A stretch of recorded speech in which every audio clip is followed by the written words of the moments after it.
Good evening, good afternoon, and good morning to you, wherever you are in the world, and welcome to The Show Must Go Online. I'm Robert Miles, actor, writer, director, and creator of the Shakespeare Deck. Every week, a global cast and crew of all levels of experience donate their time and talent freely as part of an ongoing mission to create Shakespeare for everyone, for free, forever. Tonight's production of William Shakespeare's The Winter's Tale will commence in approximately 10 minutes' time. Content warnings for this show include violence, gore, and child loss. We are now into our final 4 performances of Shakespeare's First Folio. So if you've been enjoying the work that we've been doing, or if you're joining us for the first time tonight, please consider making a donation to our Patreon page. There's a link in the description. You can donate as little as something like £1.20 a month, and all proceeds go to the actors and creatives taking part, all of whom have lost work as a result of the pandemic. If you'd like to know more about what we're doing here, you can check out our Folger Shakespeare Library podcast on Shakespeare Unlimited. There's a link in the YouTube description where I was honoured to be able to talk more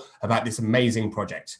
And now, to introduce tonight's play, brought to us as always by the fantastic Ben Crystal, it's my pleasure to welcome to the show Patricia Akhimie. Patricia Akhimie is Associate Professor of English at Rutgers University-Newark. She is the author of Shakespeare and the Cultivation of Difference, Race and Conduct in the Early Modern World with Routledge, the co-editor of Travel and Travail, Early Modern Women, English Drama and the Wider World with University of Nebraska Press. She's currently working on a new edition of Othello and a book about race, gender and travel in the early modern period. Her research has been supported by the National Endowment for the Humanities, the Folger Shakespeare Library, the Ford Foundation, and the John Carter Brown Library. Patricia, the show, as you know, is The Winter's Tale, and the floor is yours.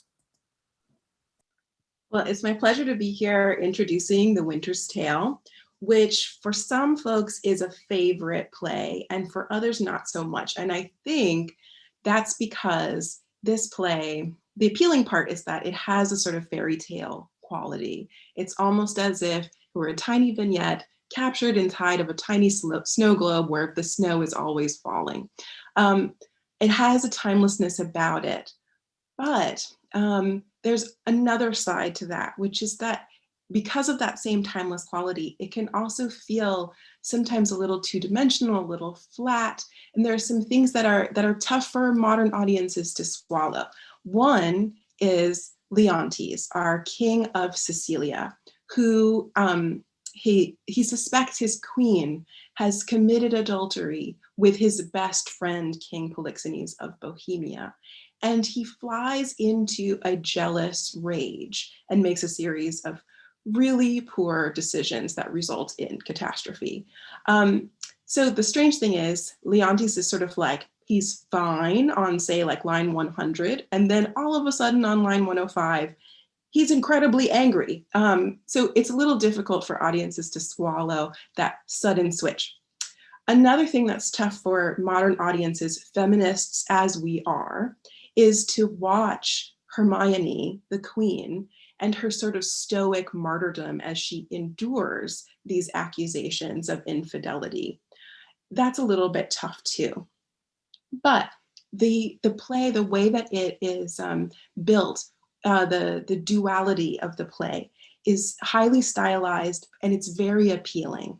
There are sort of 2 halves of the play, a wintry, cold, and dark Sicilia, where Leontes and Hermione and Polixenes play out one romantic plot.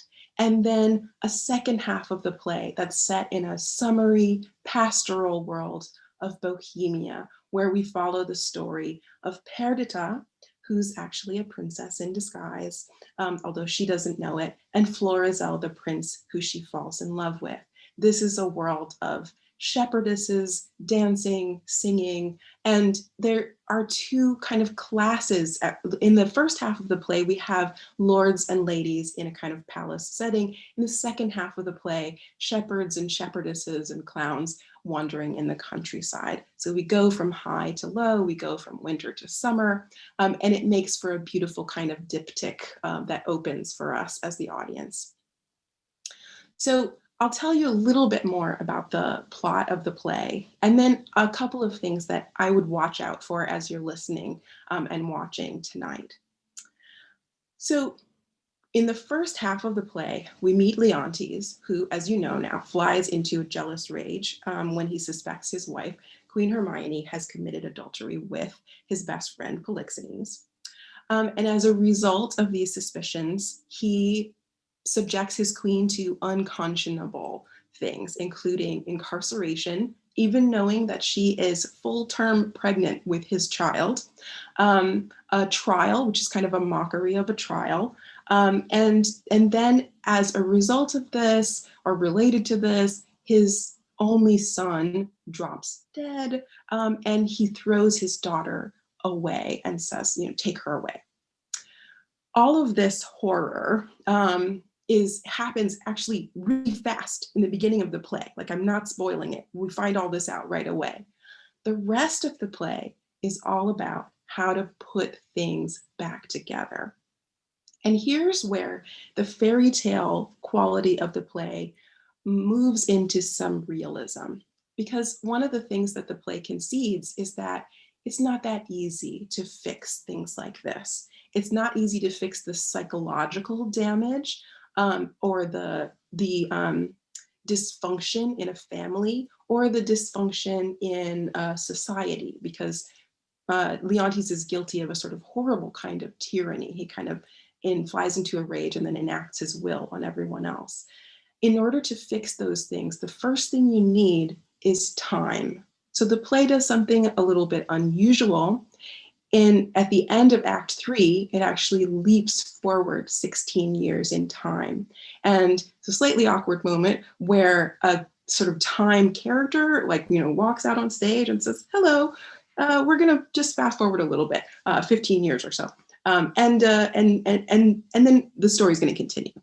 But what it wins for us as the audience is an opportunity to imagine that over the course of that 15 years that isn't staged, that things are happening inside of Leontes, who had been this kind of jealous, frightening figure, to transform him into something else, and to transform the tragedy of the first half of the play into some kind of reconciliation. And that part actually, I think, does ring true for audiences, the slow path of healing. Another thing that I think rings true for modern audiences is the sort of heroism of the women of the play, in particular Hermione and Paulina, who have the courage to speak out against injustice. And they each, in their own way, at moments in the play, describe a kind of systemic injustice. So it's not just that Hermione stands before her accuser and stands before the court to say, I didn't do this, I've been wronged. She also says, it's not just that I didn't do anything wrong. It's that no matter what I say or what I do, it won't matter because I've been prejudged. It's a very poignant description of prejudice and how it works both within relationships between people and then also in a larger sense within a society. So there's a very devastating critique in the play of a justice system that has been infected by a kind of bias and therefore cannot work appropriately. That's something that's very familiar for modern audiences, where many of us have deep-seated fears that we live in a system or in a society in which we may not be able to achieve credibility because of who we are. It doesn't matter how good we are or how hard we try or how eloquent we speak, that we won't be heard or we won't be believed, and that the consequences could be dire, that we could be, as Hermione is herself, we could be accused, we could be incarcerated, we could be killed. And that fright, I think, that fear that exists in the play resonates perfectly for audiences in Shakespeare's day and for audiences now.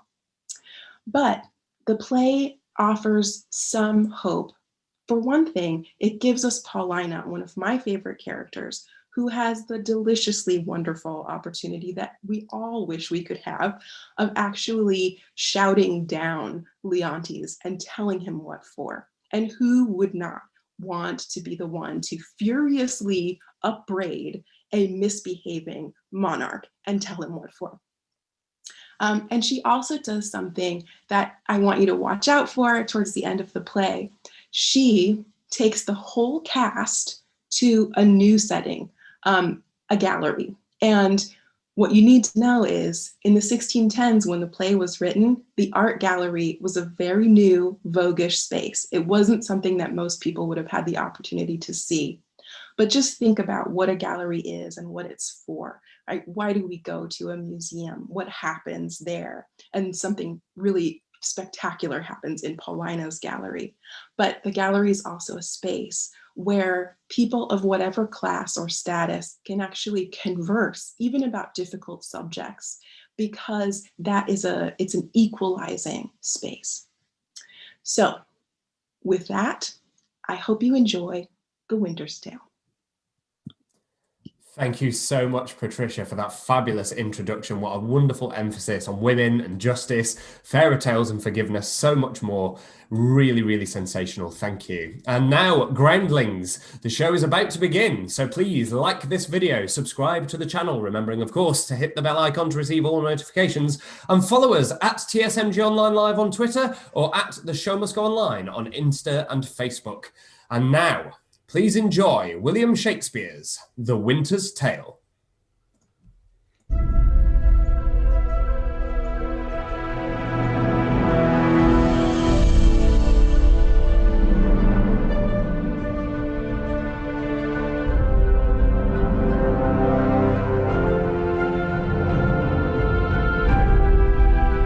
One Sicilia, Leontes' palace. If you shall chance, Camillo, to visit Bohemia on the like occasion whereon my services are now on foot, you shall see, as I have said, great difference betwixt our Bohemia and your Sicilia.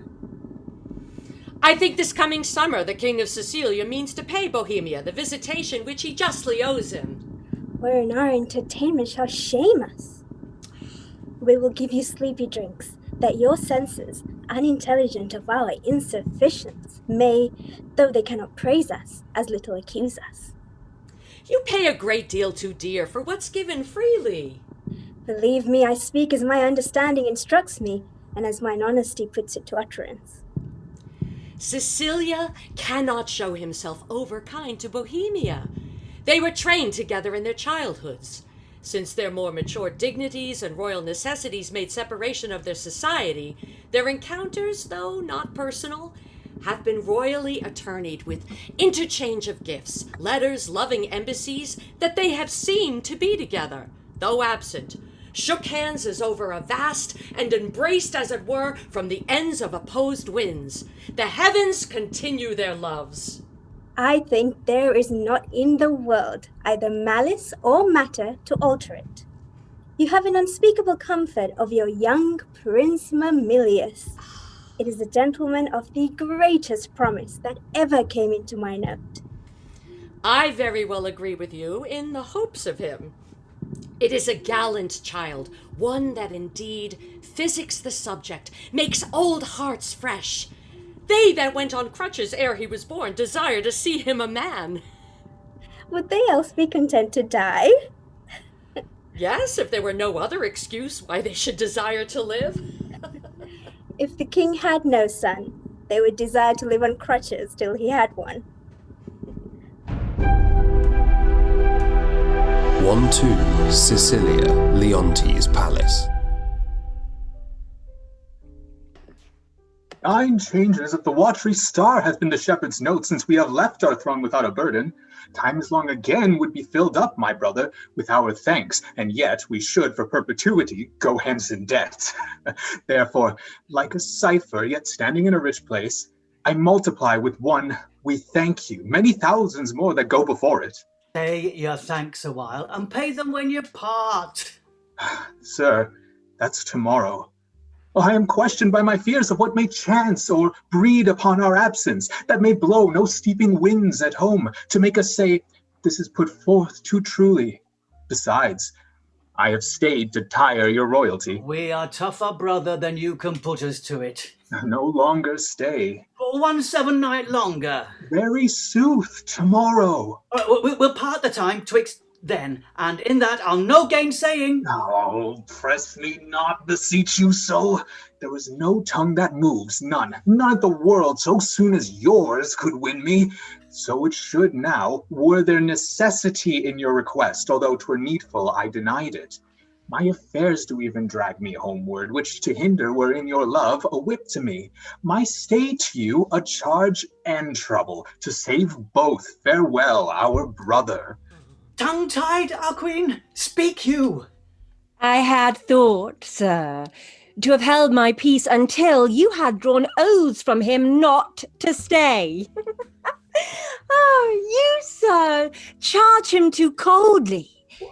Tell him you are sure all in Bohemia is well. This satisfaction the bygone day proclaim. Say this to him, he's beat from his best ward. Well said, Hermione! To tell he longs to see his son were strong. But let him say so then, and let him go. But let him swear so, and he shall not stay. We'll thwack him hence with distaffs. Yet of your royal presence I'll adventure the borrow of a week. When at Bohemia you take my lord, I'll give him my commission to let him there a month behind the guest prefixed for his parting. Yet, good dear Leontes, I love thee, not a jar of the clock behind. What lady she her lord? You'll stay. No, madam. Nay, but you will. I may not, verily. Verily? Oh, you put me off with limber vows. But I, though you would seek to unsphere the stars with oaths, should yet say, sir, no going. Verily, you shall not go. A lady's verily is as potent as a lord's. Will you go yet? Force me to keep you as a prisoner, not like a guest, so you shall pay your fees when you depart and save your thanks.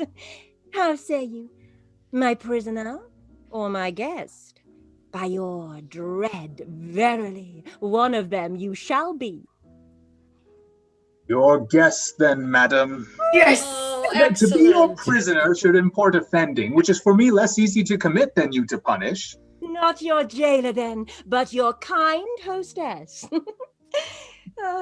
Come, I'll question you of my lord's tricks and yours when you were boys. Oh, no. Mamilius. You were pretty lordings then. We were, fair queen, two lads that thought there was no more tomorrow, but such a day tomorrow as today, to be boy eternal. Was not my lord very a wagger the two? We were as twin lambs that did frisk in the sun and bleat the one at the other. What we changed was innocence for innocence. We knew not the doctrine of ill-doing, nor dreamed that any did. By this we gather you have thrift since. Oh, my most sacred lady. Temptations have since then been born to us, for in those unfledged days was my wife a girl. Your fresh self had then not crossed the eyes of my young playfellow. Grace to boot, of this make no conclusion, lest you say your queen and I are devils. Oh. Yet go on. The offences you have made us do we'll answer, if you first sinned with us, and that with us you did continue fault, and that you slipped not with any but with us. Is he won yet? He'll stay, my lord. At my request, he would not.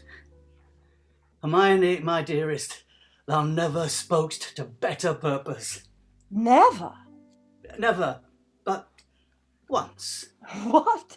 Have I twice said well? When was before? I prithee tell me. Crams with praise and make us as fat as tame things. You may ride us with one soft kiss 1,000 furlongs, ere with spur we heat an acre. Yet to the goal, my last good deed was to entreat his stay. What was my first? It has an elder sister, or I mistake you. Oh, would her name were Grace. But once before I spoke to the purpose when.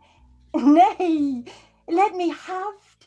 I long. Why, that was when 3 crabbed months had soured themselves to death ere I could make thee open thy white hand and clap thyself my love. Then thou didst utter, I am yours forever. 'Tis Grace indeed. Why, lo you now, I have spoke to the purpose twice. The once forever earned a royal husband. The other for some while a friend. Too hot to mingle friendship far as mingling bloods. I have tremor cordis on me. My heart dances, but not for joy, not joy. This entertainment may a free face put on, derive a liberty from heartiness, from bounty, fertile bosom, and well become the aged. It may, I grant. But to be paddling palms and pinching fingers as they are now, and making practised smiles as in a looking glass, and then to sigh as 'twere the more to the dear, oh, that is entertainment my bosom likes not, nor my brows. Mamilius, art thou my boy? My good lord. Nay, faith. Why, that's my boarcock. What, hast smutched thy nose?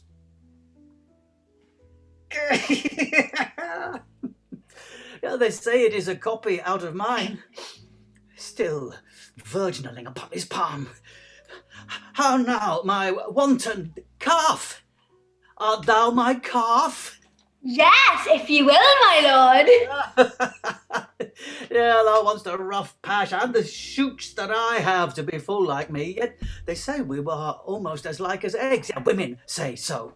They will say anything. Yet were it true to say this boy were like me? Come, Sir Page, look on me with your welkin eyes, sweet villain. Most dearest, my collop, can thy dam, may it be affection, thy intention stabs at the centre. Thou dost make possible things not so held, communicatest with dreams. How can this be? With what's unreal thou coactive art, and fellowst nothing. Then 'tis very credent thou mayst cojoin with something, and thou dost, and that beyond commission, and I find it, and that to the infection of my brains and hardening of my brows. What means Sicilia? Something seems unsettled. How, my lord? What cheer? How is't with you, best brother? You look as if you held a brow of much distraction. Are you moved, my lord? No, in good earnest. How sometimes nature will betray its folly, its tenderness. Looking on the lines of my boy's face, methoughts I did recoil 23 years, and saw myself unbreeched in my green velvet coat, my dagger muzzled lest it should bite its master, and so prove, as ornament often does, too dangerous. How like, methought I then was to this colonel, this squash, this gentleman. Mine honest friend, will you take eggs for money? No, my lord. I'll fight. Oh,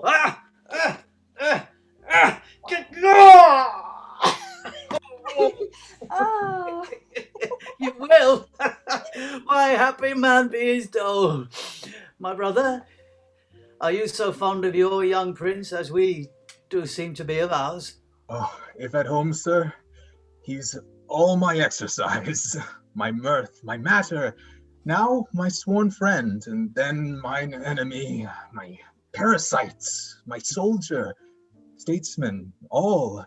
He makes a July's day short as December, and with his varying childness cures me in my thoughts that would thick my blood. So stands this squire, officed with me. We two will walk, my lord, and leave you to your graver steps. Hermione, how thou lovest us, showing our brothers welcome. Let what is dear in Sicily be cheap.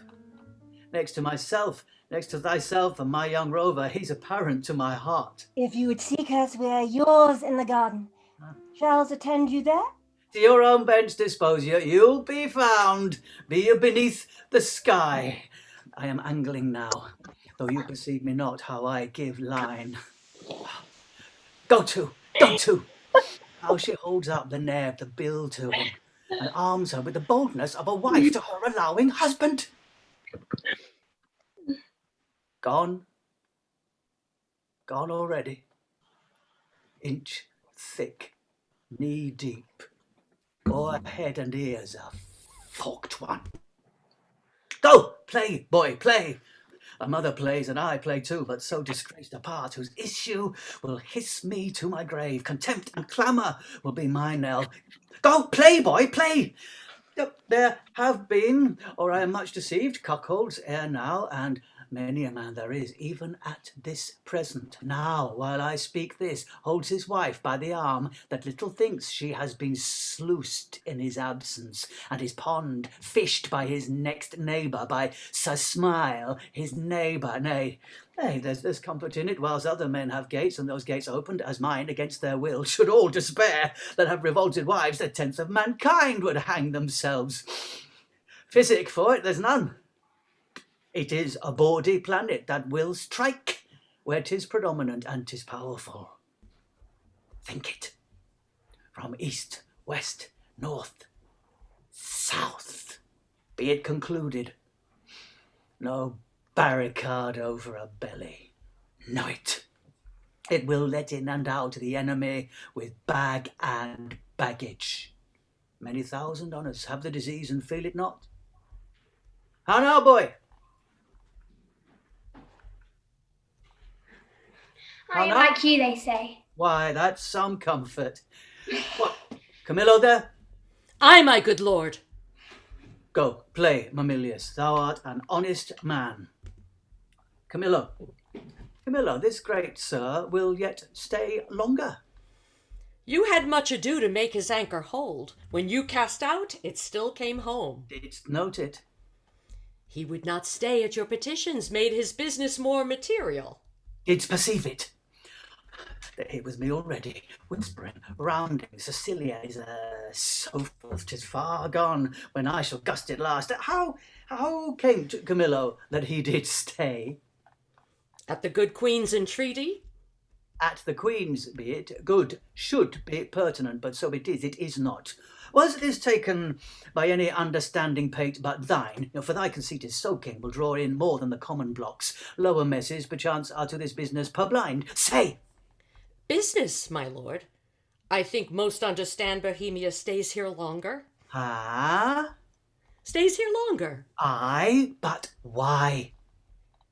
To satisfy your highness and the entreaties of our most gracious mistress. Satisfy? The entreaties of your mistress. Satisfy? Let that suffice. I have trusted thee, Camillo, with all the nearest things to my heart, as well my chamber councils, wherein, priest-like, thou hast cleansed my bosom. I from thee departed, thy penitent, reformed. But we have been deceived in thy integrity, deceived in that which seems so. Be it forbid, my lord. To abide upon it, thou art not honest, or, if thou inclinest that way, thou art a coward, which hawks his honesty behind, restraining from course required. Or else thou must be counted a servant grafted in my serious trust, and therein negligent, or else a fool that sees the game played home, the rich stake drawn, and takes it all for jest. My gracious lord, I may be negligent, foolish and fearful. In every one of these no man is free, but that his negligence, his folly, fear, among the infinite doings of the world, sometime puts forth. In your affairs, my lord, if ever I were wilful negligent, it was my folly. If industriously I played the fool, it was my negligence, not weighing well the end. If ever fearful to do a thing, where I the issue doubted, where the execution did cry out against the non-performance, 'twas a fear which oft infects the wisest. These, my lord, are such allowed infirmities that honesty is never free of. But beseech your grace, be plainer with me. Let me know my trespass by its own visage. If I then deny it, 'tis none of mine. Have not you seen, Camillo, but that's past doubt you have, or your eyeglass is thicker than a cuckold's horn, or heard, for to a vision so apparent, rumour cannot be mute, or thought, for cogitation resides not in that man that does not think. My wife is slippery. If thou wilt confess, or else be impudently negative to have nor eyes, nor ears, nor thoughts, then say, my wife's a hobby horse, deserves a name as rank as any flax wench that puts to before her troth plight. Say it, and justify it. I would not be a stander by to hear my sovereign mistress clouded so, without my present vengeance taken. Shrew my heart, you never spoke what did become you less than this, which to reiterate were sin as deep as that, though true. Is whispering nothing? Is leaning cheek to cheek, is meeting noses, kissing with inside lip, stopping the career of laughter with a sigh, a note infallible of breaking honesty, horsing foot on foot, skulking in corners, wishing clocks more swift, hours, minutes, noon, midnight, and all eyes blind with the pin and web but theirs only, that would unseen be wicked. Is this nothing? Well, then the world and all that's in it is nothing. The covering sky is nothing. Bohemia, nothing. My wife is nothing. Nor nothing have these nothings, if this be nothing. Good my lord, be cured of this diseased opinion, and betimes, for 'tis most dangerous. Say it be, 'tis true. No, my lord. It is! You lie! I say thou liest, Camillo, and I hate thee! Pronounce thee a gross lout, a mindless slave, or else a hovering temporizer, that canst with thine eyes at once see good and evil, inclining to them both. Were my wife's liver infected as her life, she would not live the running of one glass. Who does infect her? Why, he that wears her like a medal hanging about his neck. Bohemia, who, if I had servants true about me that bear eyes to see alike mine honour as their profits, their own particular thrifts, they would do that which should undo more doing. Aye, and thou, his cup-bearer, mightst bespice a cup to give mine enemy a lasting wink, which draught to me were cordial. Sir, my lord, I could do this, and that with no rash potion, but with a lingering dram that should not work maliciously like poison. But I cannot believe this crack to be in my dread mistress, so sovereignly being honourable. I have loved thee. Oh, make that thy question and go rot. Dost think I am so muddy, so unsettled, to appoint myself in this vexation, sully the purity and whiteness of my sheets, which to preserve is sleep, which being spotted is goads, thorns, nettles, tails of wasps, give scandal to the blood of the prince, my son, who I do think is mine, and love as mine, without ripe moving to it? Would I do this? Could man so blench? I must believe you, sir. I do! And will fetch off Bohemia for it, provided that, when he's removed, your highness will again take your queen as yours at first, even for your son's sake, and thereby foresealing the injury of tongues and courts and kingdoms known and allied to yours. Thou dost advise me, even so as I mine own course have set down. I'll give no blemish to her honour. None. My lord, go then, and with a countenance as clear as friendship wears at feasts, keep with Bohemia and with your queen. I am his cupbearer. If from me he have wholesome beverage, account me not your servant. This is all. Do it, and thou hast the one half of my heart. Do it not, thou splitst thine own. I'll do it, my lord. I will seem friendly, as thou hast advised me. Oh, miserable lady. But for me, what case stand I in? I must be the poisoner of good Polixenes, and my ground to do it is obedience to a master, one who in rebellion with himself will have all that are his so too. I must forsake the court. To do it or no is certain to me a breakneck. Happy star reign now. Here comes Bohemia. This is strange. Methinks my favor here begins to warp, not speak. Good day, Camillo. Hail, most royal sir. What is the news in the court?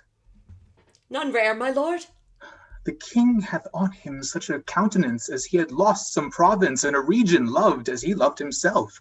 Even now I met him with customary compliment, when he, wafting his eyes to the contrary and falling a lip of much contempt, speeds from me, and so leaves me to consider what is breeding that changes thus his manners.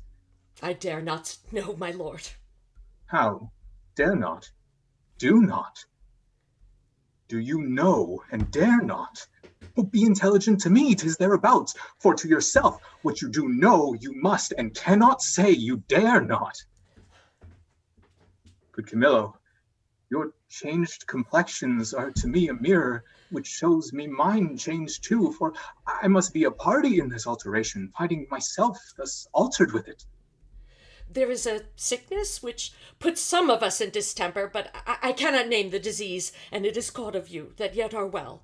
How caught of me? Make me not cited like the basilisk. I have looked on thousands who have sped the better by my regard, but killed none so. Camillo, if you know aught which does behoove my knowledge thereof to be informed, imprison not in ignorant concealment. I may not answer. A sickness caught of me, and yet I must be answered. Dost thou hear, Camillo? I conjure thee, by all the parts of man which honor does acknowledge, that thou declare what incidency thou dost guess of harm is creeping towards me. How far off? How near? Which way to be prevented, if to be? If not, how best to bear it? Sir, I will tell you, since I am charged in honor, and by him that I think honorable. Therefore mark my counsel, which must be even as swiftly followed as I mean to utter it, or both yourself and me cry lost, and so good night. On, good Camillo. I am appointed him to murder you. By whom, Camillo? By the king. For what? He thinks, nay, with all confidence he swears, as he had seen it, or been an instrument to vice you to it, you have touched his queen forbiddenly. Oh, then my best blood turn to an infected jelly, and my name be yoked with that did betray the best.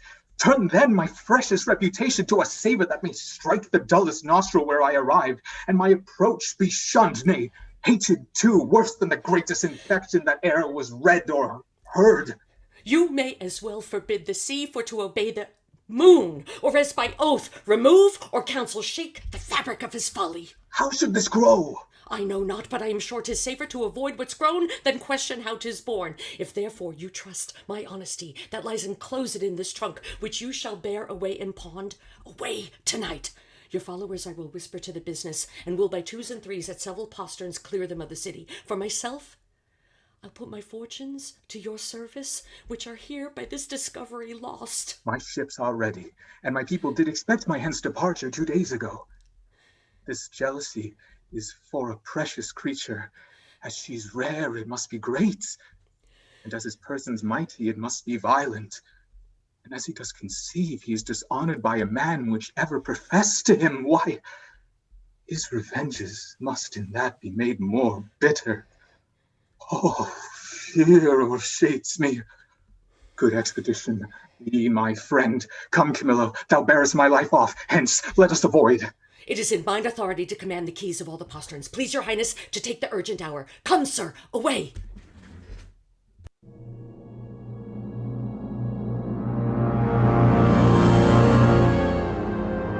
To 1 Sicilia, Leontes Palace.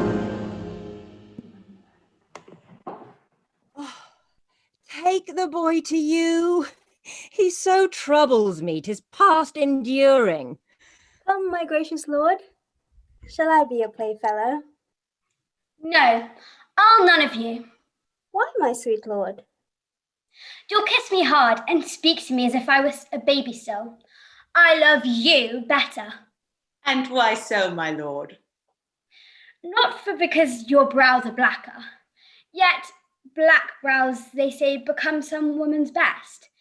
So that there's not too much hair there, but in a semicircle or a half moon made with a pen. Who taught this?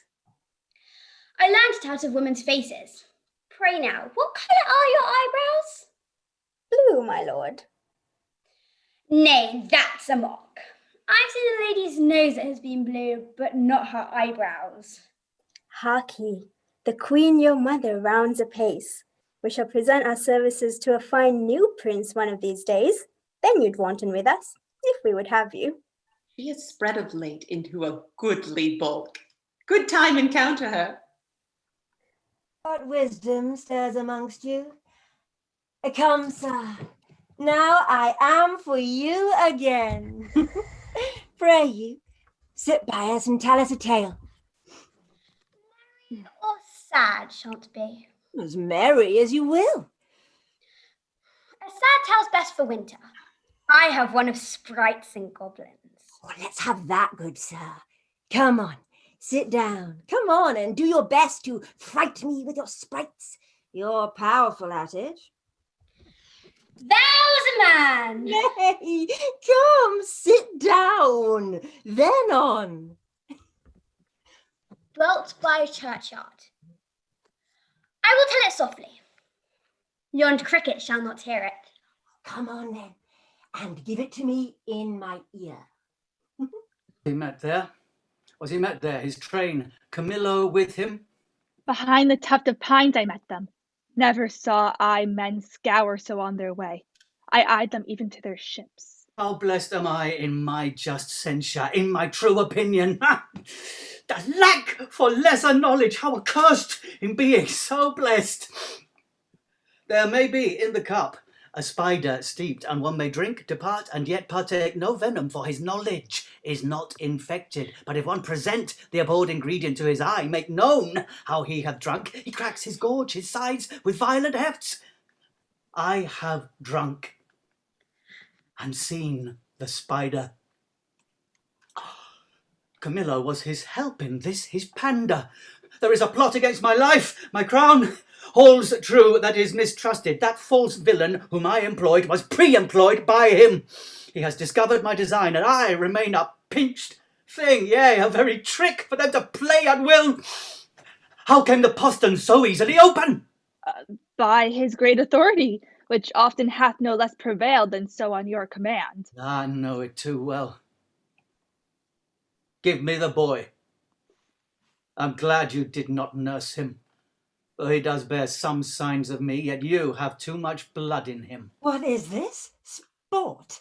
Bear the boy hence, he shall not come about her. Away with him, and let her sport herself with that she's big with, for 'tis Polixenes has made thee swell thus. But I'd say he had not. I'll be sworn you would believe my saying, howe'er you lean to the nayward. You, my lords, look on her, mark her well. Be but about to say she is a goodly lady, and the justice of your hearts will hereto add, 'tis pity she's not honest, honourable. Praise her, but for this her without door form, which on my faith deserves high speech, and straight the shrug, the hum or ha, those petty brands that calumny doth use. Oh, I am out, that mercy does, for calumny will sear virtue itself. These shrugs, these hums and ha's, when you have said she's goodly, come between, ere you can say she's honest. But be it known from him that has most cause to grieve it, she's an adulteress. Should a villain say so, the most replenished villain in the world, he were as much more villain. You, my lord, do but mistake. You have mistook, my lady. Polixenes for Leontes. Oh, thou thing which I'll not call a creature of thy place, lest barbarism making me the precedent should a like language use to all degrees, and mannerly distinguishment leave out betwixt the prince and beggar. I have said she's an adulteress. I have said with whom more. She's a traitor, and Camillo is a fiddery with her, and one that knows what she should shame to know herself, but with a most vile principle, that she's a bed swerver. Even as bad as those that vulgars give boast titles. Aye, and privy to this their late escape. No, by my life, privy to none of this. How this will grieve you when you shall come to clearer knowledge that you thus have published me. Gentle, my lord, you scarce can write me throughly then to say you did mistake. No, if I mistake in those foundations which I build upon, the centre is not big enough to bear a schoolboy's top. Away with her, to prison. He who shall speak for her is afar off guilty, but that he speaks. There's some ill planet reigns. I must be patient until the heavens look with an aspect more favourable. Good, my lords, I am not prone to weeping, as our sex commonly are, the want of which vain Jew perchance may dry your pities, but I have that honourable grief lodged here, which burns worse than tears drown. Beseech you all, my lords, with thoughts so qualified as your charities shall best instruct you, measure me. And so the king's will be performed. Shall I be heard? Who is that goes with me? Beseech your highness, my women may come with me, for you see my plight requires it. Do not weep, good fools, there is no cause. When you shall know your mistress has deserved prison, then abound in tears as I come out. This action I now go on is for my better grace. Adieu, my lord. I never wished to see you sorry. Now I trust I shall. My women come.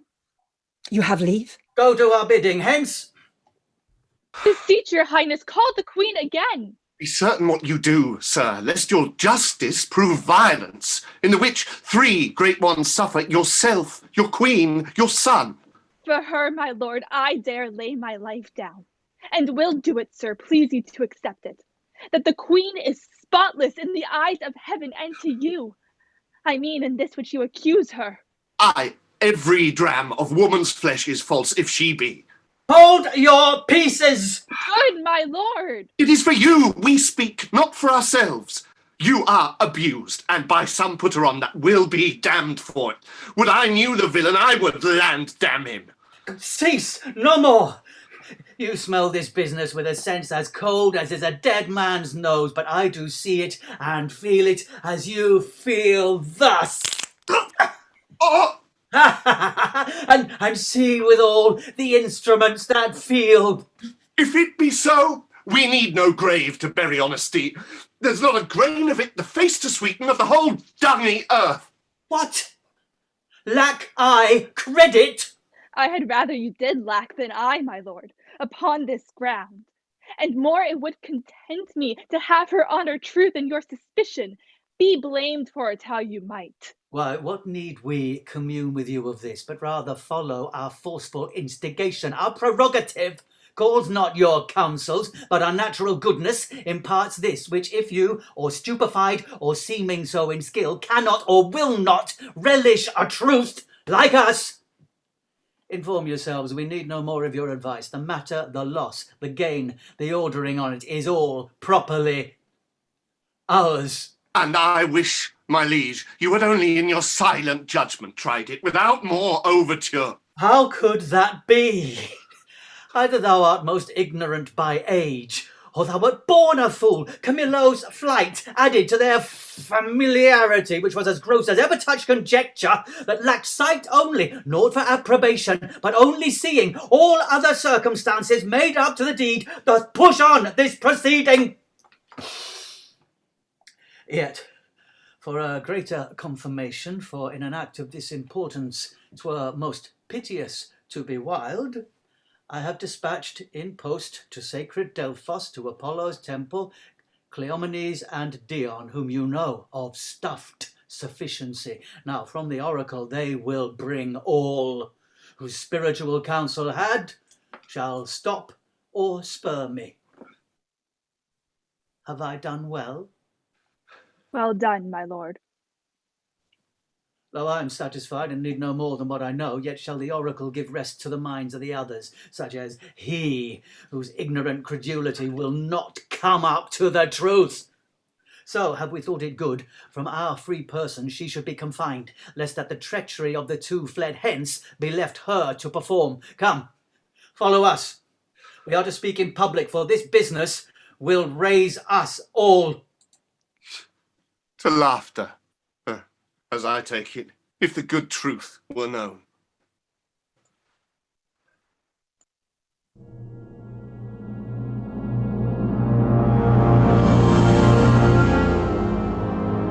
To Sicilia, the prison. Now, good sir, you know me, do you not? You are a worthy lady, and one whom much I honour. Pray you then conduct me to the Queen. I may not, madam.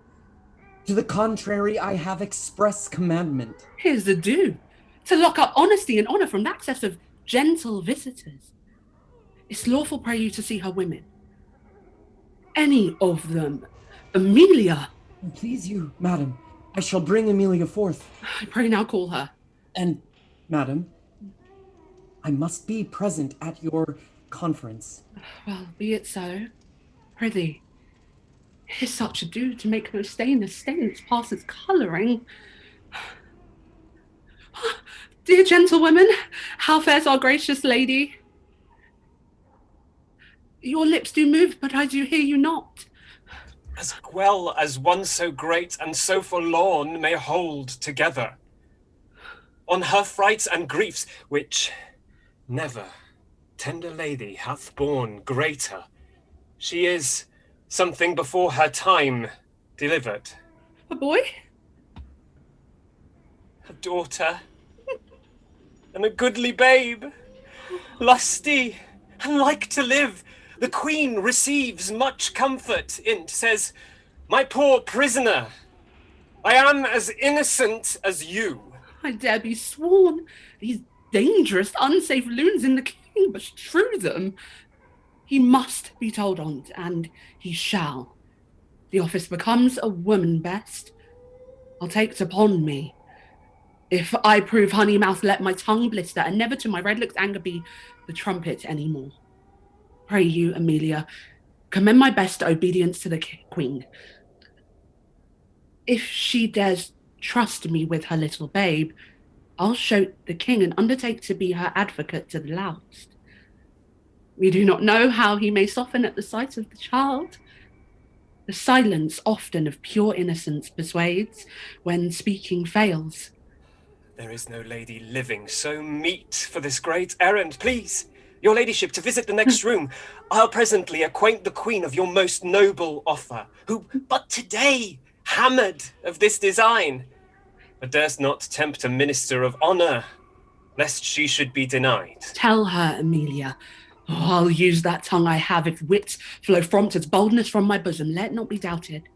I shall do good. No, you be blessed for't. I'll to the queen. Come you, something nearer. Madam, if please the queen to send the babe, I know not what I shall incur to pass it, having no warrant. You need not fear it, sir. This child was prisoner to the womb, and is by law and process of great nature thence freed and enfranchised. Not a party to the anger of the king, nor guilty of, if any be, the trespass of the queen. I do believe it. Do not you fear. Upon mine honour, I will stand betwixt you and danger.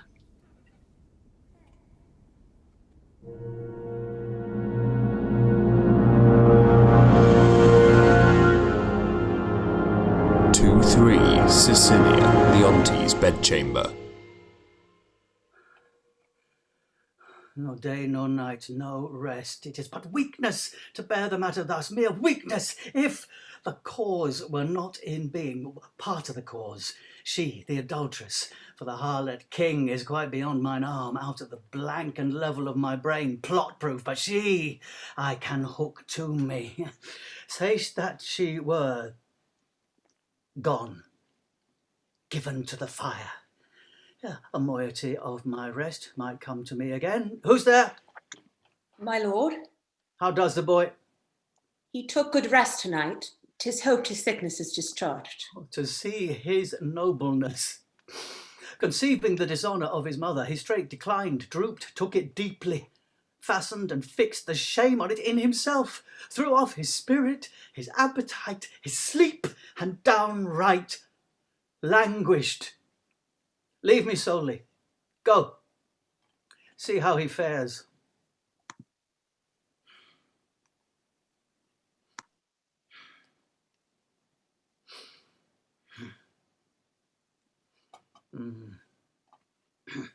Oh, yeah.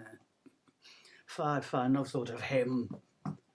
The very thought of my revenge is that way recoil upon me. In himself too mighty, and in his parties his alliance let him be, until a time may serve. For present vengeance, take it on her. Camillo and Polixenes laugh at me, make their pastime at my sorrow. They should not laugh if I could reach them, nor shall she, within my power. You must not enter. Nay, rather, good lords, be second to me. Fear you his tyrannous passion more, alas, than the queen's life? A gracious, innocent soul more free than he is jealous. That's enough. Madam, he hath not slept tonight, commanded none should come at him. Not so hot, good sir. I come with words as medicinal as true, honest as either, to purge him of that humour that presses him from sleep. Away with that audacious lady. Antigonus, I charged thee that she should not come about me. I knew she would. I told her so, my lord. On your displeasure's peril, and on mine, she should not visit you. What, canst not rule her? From all dishonesty he can. In this, unless he take the course that you have done, commit me for committing honour, trust it, he shall not rule me. You know, you hear? When she will take the rein, I let her run. But she'll not stumble. Good, my liege, I come, and I beseech you, hear me. You professors, myself, your loyal servant, your physician, your most obedient counsellor, yet that dares less appear so, in comforting your evils from such as most seems yours. I say I come from your good queen. Good queen. Good queen, my lord, good queen, I say, good queen. And would by combat make her good, so were I a man the worst about ye. Force her hence. Let him that makes but trifles of his eyes first hand me.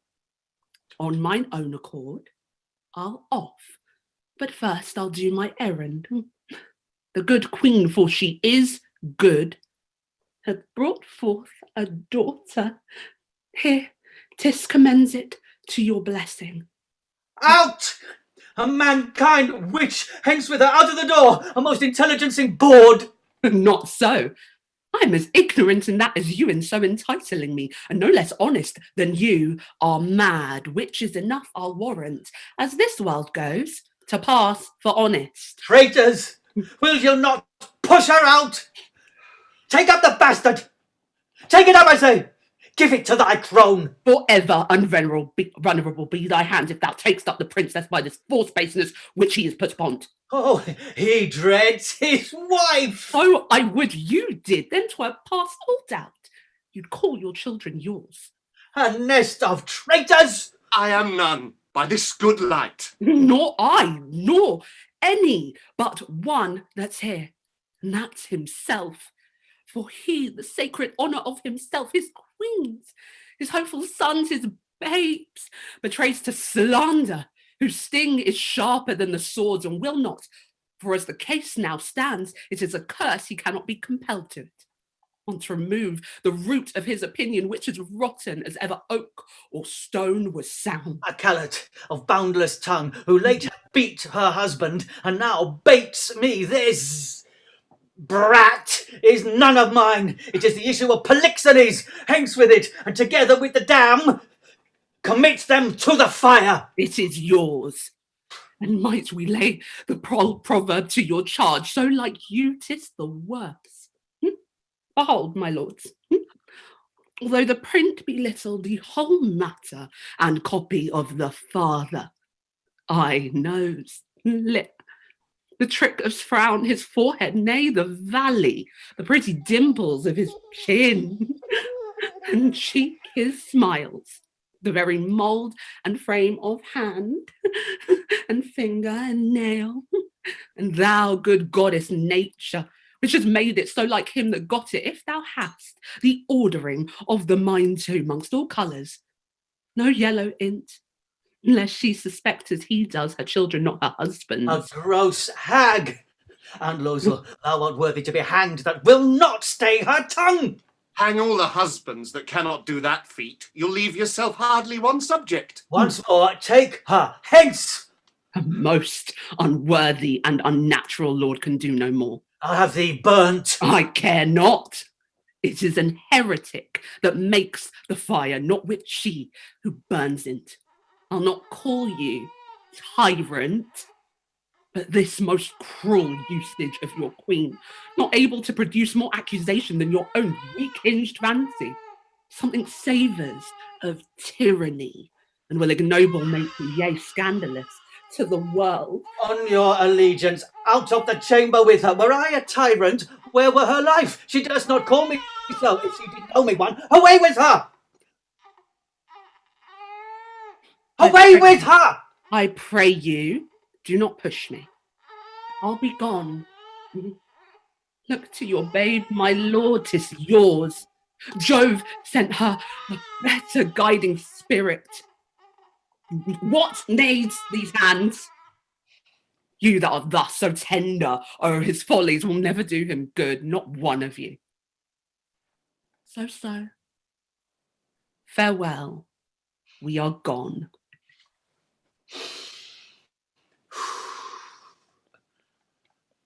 Thou traitor hast set on thy wife to this. My child, away with it. Even thou that hast a heart so tender o'er it, take it hence, and see it instantly consumed with fire. Even thou, and none but thou. Take it up straight. Within this hour bring me word 'tis done, and by good testimony, or I'll seize thy life with what thou else call'st thine. If thou refuse, and wilt encounter with my wrath, say so. The bastard brains with these my proper hands shall I dash out. Go, take it to the fire, for thou set'st on thy wife. I did not, sir. These lords, my noble fellows, if they please, can clear me in. We can. My royal liege, he is not guilty of her coming hither. You're liars all! Beseech your highness, give us better credit. We have always truly served you, and beseech so to esteem of us. And on our knees we beg, as recompense of our dear services past and to come, that you to change this purpose, which being so horrible, so bloody, must lead on to some foul issue. We all kneel. I am a feather for each wind that blows. Shall I live on to see this bastard kneel and call me father? Not better burn it now than curse it then, but be it so. Be it so, let it live. It shall not neither.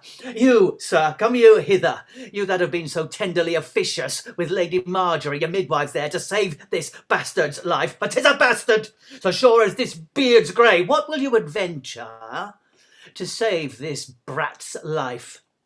Anything, my lord, that my ability may undergo and nobleness impose, anything possible. Oh, it shall be possible. Swear, by this sword, thou wilt perform my bidding. I will, my lord. Mark and perform it. Seest thou? For the fail of any point in it shall not only be death to thyself, but to thy lewd-tongued wife, whom for this time we pardon. We enjoin thee, as thou art liegeman to us, that thou carry this female bastard hence, and that thou bear it to some remote and desert place, quite out of our dominion, and that there thou leave it without more mercy to its own protection and favour of the climate. As by strange fortune it came to us, I do in justice charge thee on thy soul's peril and thy body's torture, that thou commend it strangely to some place where chance may nurse or end it. Take it up.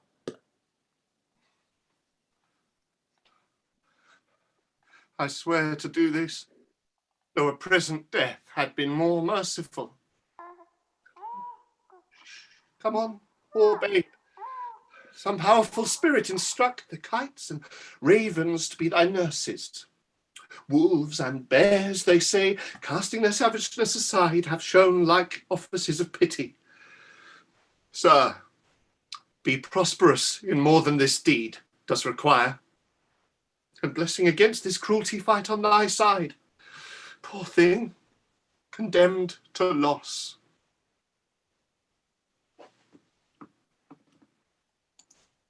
No, I'll not rear another's issue. Please, your highness. Posts from those you've sent to the oracle are come an hour since.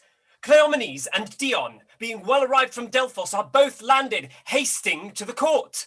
So please you, sir, their speed hath been beyond account.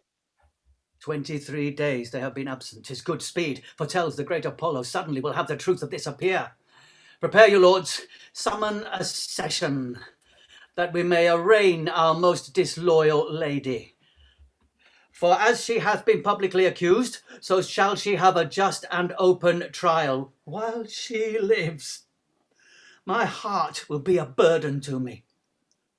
Leave me, and think upon my bidding. 3-1 Sicilia, a seaport. The climate's delicate, the air most sweet, fertile the isle, the temple much surpassing the common praise it bears. I shall report, for most it caught me, the celestial habits of the grave wearers. Oh, the sacrifice! How ceremonious, solemn, and unearthly it was in the offering. If the event of the journey prove as successful to the queen, oh, be it so.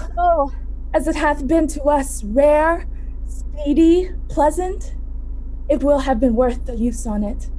Great Apollo, turn all to the best. The violent carriage of it will clear or end the business, when the oracle, thus by Apollo's great divine sealed up, shall the contents discover something rare, even then will rush to knowledge. Go, fresh horses, and gracious be the issue. 3-2 Sicilia, Court of Justice. It looks great. Okay, I'm gonna go and try. This sessions, to our great grief, we pronounce, even pushes against our heart. The party tried, the daughter of a king, our wife, and one of us too much beloved. Let us be cleared of being tyrannous, since we so openly proceed in justice, which shall have due course, even to the guilt or the purgation. Produce the prisoner. It is His Highness's pleasure that the Queen appear in person here in court. Silence! Ah. Read the indictment.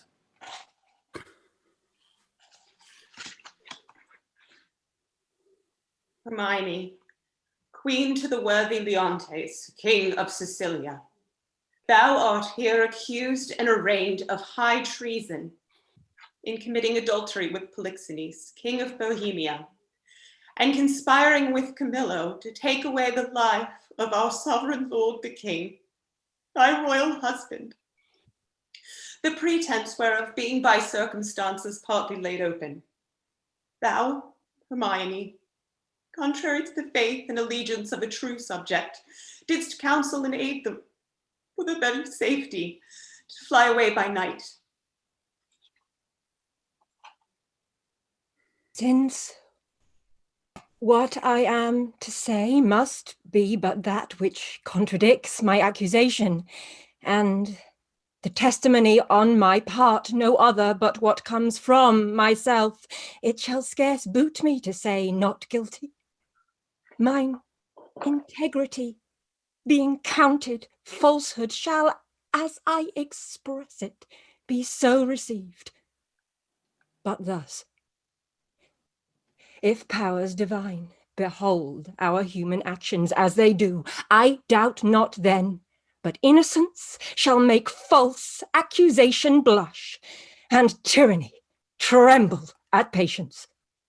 You, my lord, best know who least will seem to do so. My past life has been as continent, as chaste, as true, as I am now unhappy, which is more than history can pattern, though devised and played to take spectators. For behold me, a fellow of the royal bed, which owe a moiety of the throne, a great king's daughter, the mother to a hopeful prince, here standing to prate and talk for life and honour, for who please to come and hear. For life, I prize it as I weigh grief which I would spare. For honour, 'tis a derivative from me to mine, and only that I stand for. I appeal to your own conscience, sir. Before Polixenes came to your court, how I was in your grace, how merited to be so. Since he came, with what encounter so uncurrent I have strained to appear thus.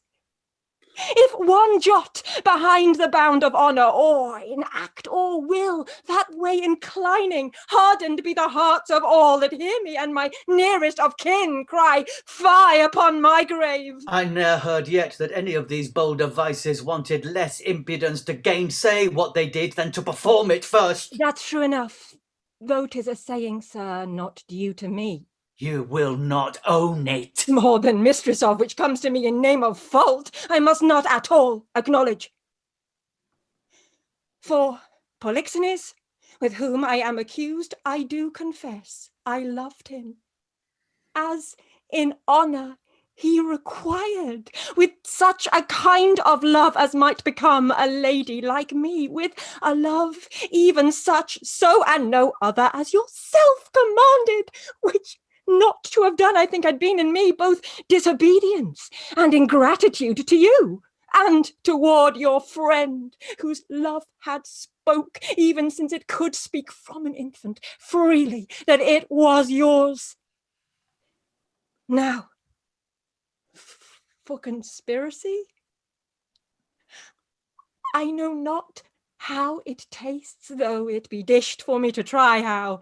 All I know of it that Camillo was an honest man, and why he left your court, the gods themselves, wotting no more than I, are ignorant. You knew of his departure, as you know what you have undertaken to do in his absence. Sir, you speak a language that I understand not.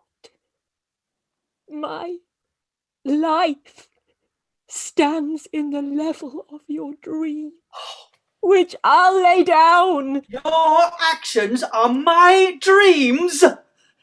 You had a bastard by Polixenes, and I but dreamed it. As you were past all shame, those of your fact are so past all truth, which to deny concerns more than to avail. For as thy brat hath been cast out, like to itself, no father owning it, which is indeed more criminal in thee than it, so thou shalt feel our justice, in whose easiest passage look for no less than death. Sir, spare your threats. The bug which you would fright me with, I seek. To me, can life be no commodity?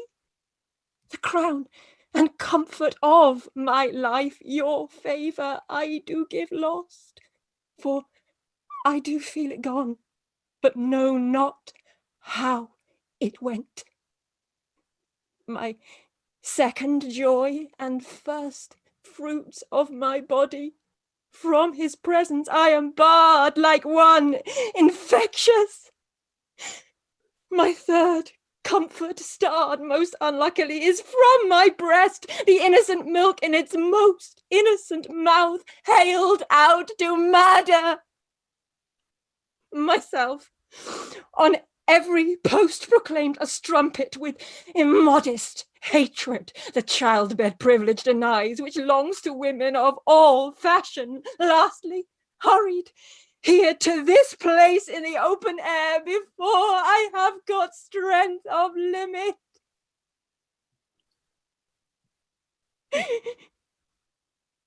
Now, my liege, tell me what blessings I have here alive, that I should fear to die.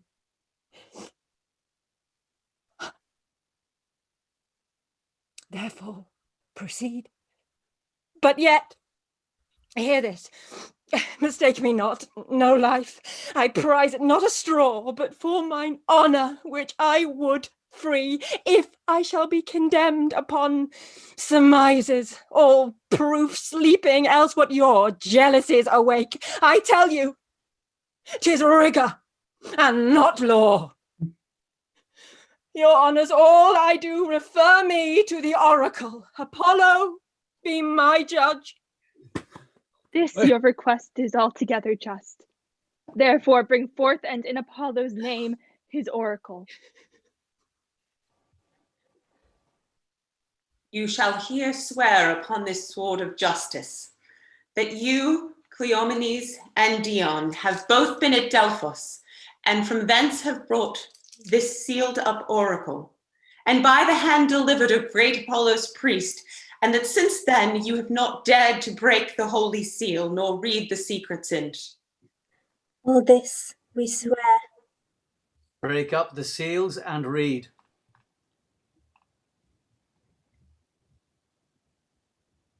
Hermione is chaste, Polixenes blameless, Camillo a true subject, Leontes a jealous tyrant, his innocent babe truly begotten, and the king shall live without an heir, if that which is lost be not found. Whoa!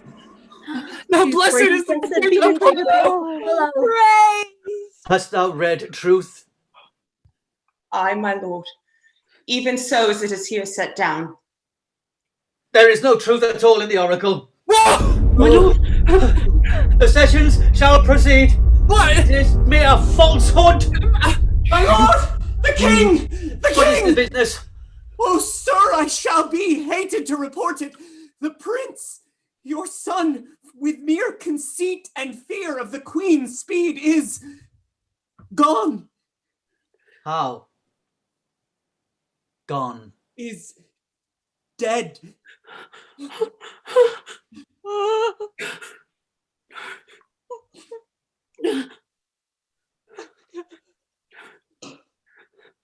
Apollo's angry, and the heavens themselves do strike at my injustice. Oh, now there! If this news is mortal to the Queen, look down and see what death is doing. Oh no, take her hence. Her heart is but o'ercharged. She will recover. I have too much believed mine own suspicion. Beseech you, tenderly apply to her some remedies for life. Apollo, pardon my great profaneness gainst thine oracle. I'll reconcile me to Polixenes, new woo my queen, recall the good Camillo, whom I proclaim a man of truth, of mercy. For being transported by my jealousies to bloody thoughts and to revenge, I chose Camillo for the minister to poison my friend Polixenes, which had been done, but that the good mind of Camillo tarded my swift command, though I with death and with reward did threaten and encourage him, not doing it and being done, he most humane and filled with honour to my kingly guest, unclasped my practice, quit his fortunes here, which you knew great, and to the hazard of all incertainties, himself commended, no richer than his honour. How he glisters through my rust, and how his piety does my deeds make the blacker. What study torments tyrant hast for me? What wheels, racks, fires, what flaying, boiling in leads or oils, what old or newer torture must I receive, whose every word deserves to taste of thy most worst? Thy tyranny, together working with thy jealousies, fancies too weak for boys, too green and idle for girls of 9. Oh, think what they have done, and then run mad indeed, stark mad. For all thy bygone fooleries were but spices of it. That thou betrayedst Polixenes, 'twas nothing. That did but show thee of a fool, inconstant and damnable ingrateful, nor wast much.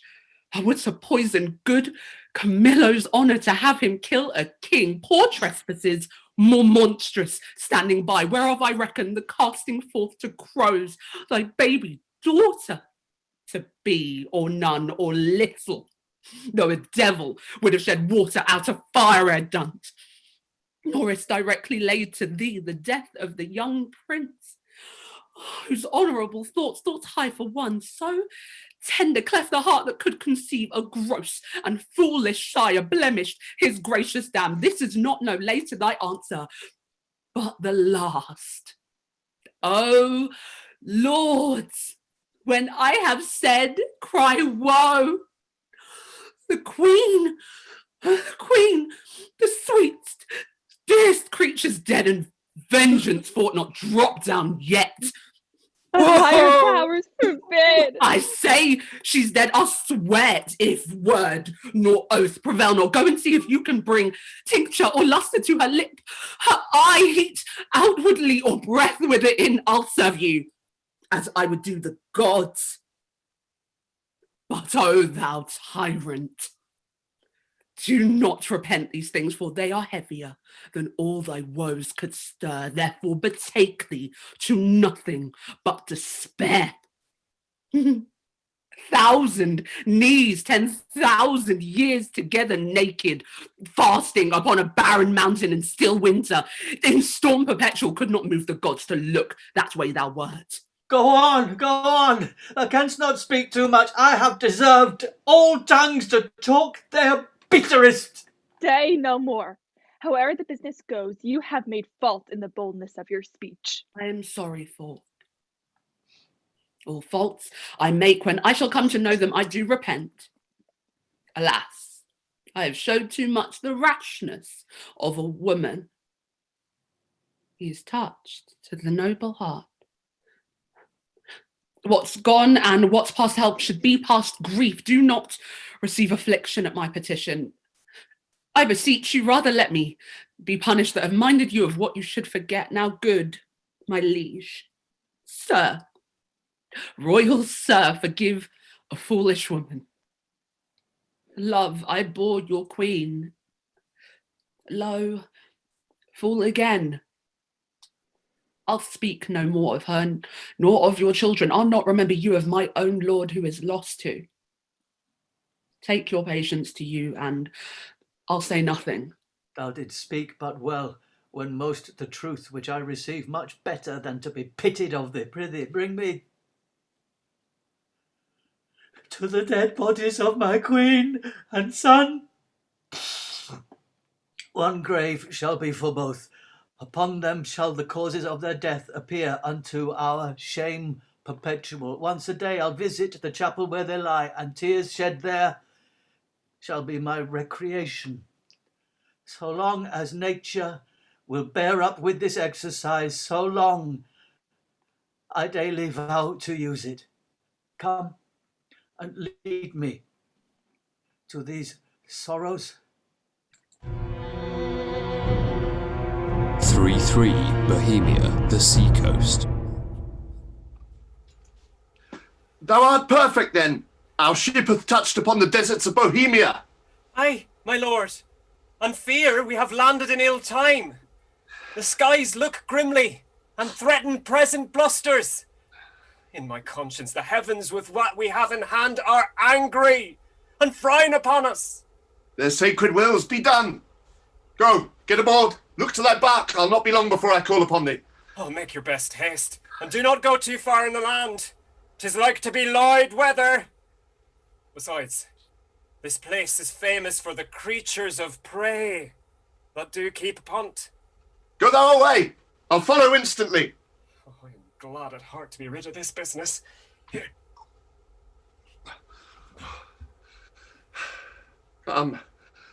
Poor babe. I have heard, but not believed, the spirits of the dead may walk again.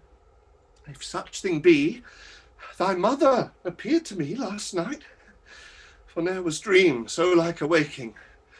She did approach my cabin where I lay, thrice bowed before me, and gasping to begin some speech, her eyes became two spouts. And the fury spent, anon did this break from her. Good Antigonus, since fate against thy better disposition hath made thy person for the thrower out of my poor babe, according to thine oath, places remote enough are in Bohemia. There weep and leave it crying, and for the babe is counted lost forever. Perdita, call it. For this ungentle business put on thee by my lord, thou ne'er shalt see thy wife Paulina more. Dreams are toys. Yet, for this once, yea, superstitiously, I will be squared by this. I do believe Hermione hath suffered death, and that Apollo would, this being indeed the issue of King Polixenes, it should here be laid, either for life or death, upon the earth of its right father. Blossom, speed thee well. There lie, and there thy character.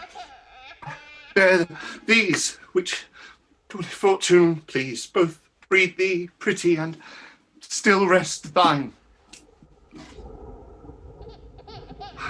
The storm begins. Weep I cannot, but my heart bleeds, and most accursed am I to be by oath enjoined to this. Farewell. The day frowns more and more. I'd like to have a lullaby too, rough. The heavens so dim by day. A savage clamour. Where may I get aboard? This is the place! I'm gone forever!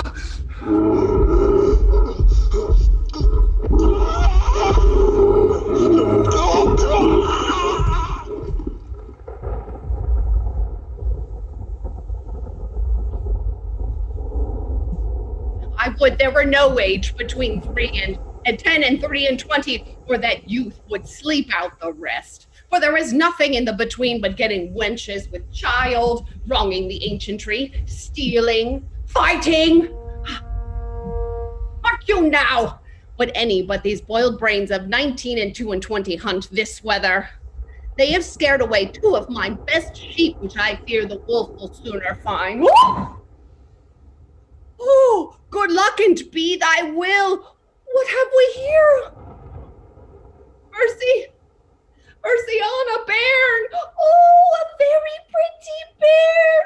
Oh, a boy or a child, I wonder. Oh, a pretty one. Oh, a very pretty one. Oh, sure soundscape. Though I am not bookish, yet I can read waiting gentlewoman in this scape. This hath been some stair work, some chalk work, some behind door work. Ooh. They were warmer that got this than the poor thing is here. I'll take it up for pity. Yet I'll tarry till my son come. He howled, but even now. Oh, Young lady! what? Art so near? If thou wilt see a thing to talk on when thou art dead and rotten, come hither. What ailst thou, man? I have seen 2 such sights, by sea and by land. But I am not to say it is a sea, for it is now the sky. Betwixt the firmament and it, you cannot thrust a bodkin's point. Why, boy, how is it?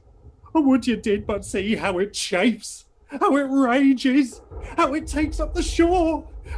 But that's not to the point. Oh, the most piteous cry of the poor souls. Sometimes to see 'em and not to see 'em. Now the ship bore in the moon with her mainmast, and anon swallowed with yeast and froth, as you thrust a cork into a hogshead. And then land service, to see how the bear tore out shoulder bone, how he cried to me for help, and his name was Antigonus, a nobleman. But to make an end of the ship, how the poor souls roared, and the sea mocked them, and how the poor gentleman roared, and the bear mocked him, both roaring louder than the sea all weather. Name of mercy, when was this, boy? Now! Now! I have not winked since I saw these sights. The men are not yet cold under water, nor the bear half dined on the gentleman. Oh, he's at it now. Now bless thyself. Thou mettest with things dying, I with things newborn. Here's a sight for thee. Look thee, a bearing cloth with for a squire's child. Look thee here. Take thee up. Ooh. Take up, boy. Open't. So let's see. It was told me I should be rich by the fairies. This is some changeling. Open't. What's within it, boy? You're a maid, old man, if the sins of your youth are forgiven you. You're well to live. Gold! Oh, gold! This is fairy gold, boy, and 'twill prove so. Up with, keep it close. Home, the next way. We are lucky, boy, and to be so still requires nothing but secrecy. Let my sheep go. Come, good boy, the next way home. Go you the next way with your findings. I'll go see if the bear be gone from the gentleman and how much he hath eaten. If there be any of him left, I'll bury it. That's a good deed. If thou mayest, discern by that which is left of him that which he is, fetch me to the sight of him. Marry will I, and you shall help to put him in the ground. 'Tis a lucky day, boy, and we'll do good deeds on't. Exeunt.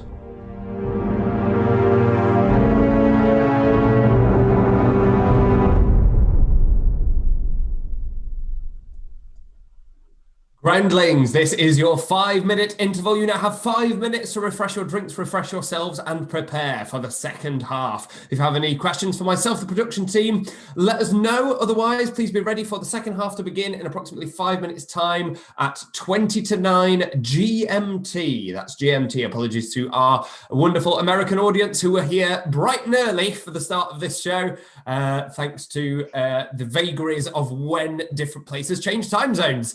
So here we are. Thank you, cast, for that absolutely sensational and brutal first half, audience. And now for something completely different. You would not believe what we have in store for you, but stick around because it's going to be quite something. Fabulous. Sarah, do you have an update for us this week from our Patreon? I do, yes. So first of all, thank you so much to all of our continued supporters on Patreon. Your generosity means so much to everyone involved in the project. For those who might be watching for the first time this evening, or this afternoon, or this morning, depending on where you are in the world, everyone participating in this project does so completely voluntarily. So if you are enjoying the show and would like to tip your actors and creatives, head over to our Patreon, and the link is in the video description, and you can donate as little as you like to support the project. So I've got a couple of names to shout out for this week for new sign-ups. So a huge thank you to Ian F, Naomi P, and an extra special thank you again to David L, who has increased his donation, which is absolutely fabulous. Thank you so much. It really does mean the world to everyone. If you do decide to sign up to the Patreon, you will get in exchange some access to exclusive content. We have some fantastic things on there every week, including behind the scenes vlogs from our lovely actors. We have interviews, and we have a little sneak peek as well of the show coming that week, so you get a little taster of what to expect before anyone else sees it. I should also mention we have a Redbubble shop. So if you would also like to contribute in a different way, you can head over there. Again, the link is in the video description, and you can pick up your own TSMGO swag. We have all sorts of different things on there. You can get your COVID masks, you can get mugs, you can even get a clock for your wall. Anything that you fancy, it's probably on there. So do head over. All of the profits go into our Patreon fund. And we also have a fantastic collection of beautiful illustrations done by the wonderful Carly Sponzo. So you can get hold of those as well. And the profits for those are shared between Patreon and Carly herself. Fabulous. Thank you so much, Sarah. Yes, absolutely. And you can find Carly's artwork on our Twitter feed as well. So if you'd like to follow us on Twitter, you can do so at TSMG Online Live. Similarly, we are on Instagram and Facebook as at The Show Must Go Online. You can also use the hashtag Show Must Go Online to comment your reactions on social media to the show this evening. You never know, you might just find someone who doesn't know about us yet that might want to find out about us, so do be spreading the word out there on social media. Of course, you can also subscribe to this channel and like this video if you've enjoyed the sensational first half of Winter's Tale, and strap yourselves in for shortly to commence the incredible second half of this fabulous production in the wonderful Bohemia. Really looking forward to that in just a matter of minutes now. This is your 2-minute call, girls, gals, and non-binary pals, your 2-minute call. Thank you so much. So, Sarah, do we have any questions from our audience? I haven't had anything through, but I have had a sort of question about the nose crack. Oh, yes. Stuff. And we can reassure everyone that actors were not harmed in the making of the show. No actors were harmed in the making of Show Must Go Online. Yeah. No actual broken noses, just fabulous work by our wonderful sound designer, Adam Gibson. Oh, sensational and unbelievably atmospheric this evening. Wow. Absolutely extraordinary. Yes. Someone's asked here, has anyone dressed up to watch the play this evening? Yes, there are a couple of people on our Twitter that I believe we've been retweeting who've come up dressed for the occasion, either as a Sicilian or a Bohemian. And you can find out more about that on our Twitter as well. And that, I believe, is time. So if I can ask you both to retire now to the backstage area as the second half is about to begin in fair Bohemia, where we lay our scene. Please do like this video, subscribe to the channel, post your reactions on social media, and enjoy the second half of William Shakespeare's The Winter's Tale.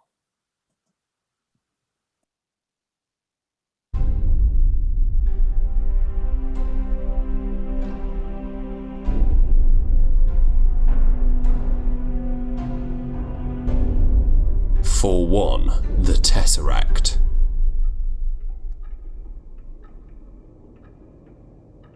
I, that please some, try all, both joy and terror of good and bad, that makes and unfolds error. Now, take upon me, in the name of Adam, to use my wings. Impute it not a crime, to me or my swift passage, that I slide o'er 16 years and leave the rope untried of that wide death. For patience this allowing, I turn my glass and give my scene such growing as you have slept between. Leontes viewing the effect of his fond jealousy so grieving that he shut himself up. Imagine me, gentle spectators, that I now may be in fair Bohemia. And remember well, I mentioned a son of the king's, which, Florizel, I now name you. With speed so paced to speak of Perdita, now thrown in grace, equally wondering. What of her ensues, I list not prophecy, but let time's muse known when 'tis fulfilled. A shepherd's daughter, and what to her adheres, which follows after, is the argument of time. Of this allow, if ever you have spent time worse ere now, if never, yet that time herself doth say, he wishes earnestly you never may.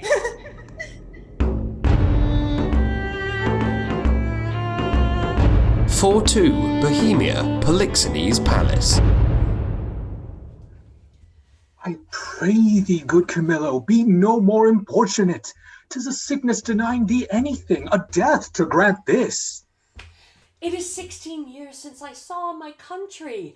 Though I have for the most part been aired abroad, I desire to lay my bones there. Besides, the penitent king, my master, hath sent for me, to whose feeling sorrows I might be some allay. As thou lovest me, Camillo, wipe not out the rest of thy services by leaving me now. Of that fatal country, Sicilia, prithee, speak no more, whose very naming punishes me with the remembrance of that penitent, as thou callest him, and reconciled king, my brother, whose loss of his most precious queen and child are even now to be afresh lamented. Say to me, when sawest thou the Prince Florizel, my son? Sir, it is 3 days since I saw the prince. What his happier affairs may be are to me unknown. But I have missingly noted he is of late much retired from the court, and is less frequent to his princely exercises than formerly he hath appeared. I have this intelligence that he is seldom from the house of a most homely shepherd, a man, they say, that from very nothing, and beyond the imagination of his neighbors, is grown into an unspeakable estate. I have heard, sir, of such a man, who hath a daughter of most rare note. The report of her is extended more than can be thought to begin from such a cottage. Thou shalt accompany us to the place, where we will, not appearing as we are, have some question with the shepherd, from whose simplicity I think it not uneasy to get the cause of my son's resort thither. Prithee, be my present partner in this business, and lay aside the thoughts of Sicilia. I willingly obey your command. My best Camillo, we must disguise ourselves. 4-3, Bohemia, road to the shepherd's cottage.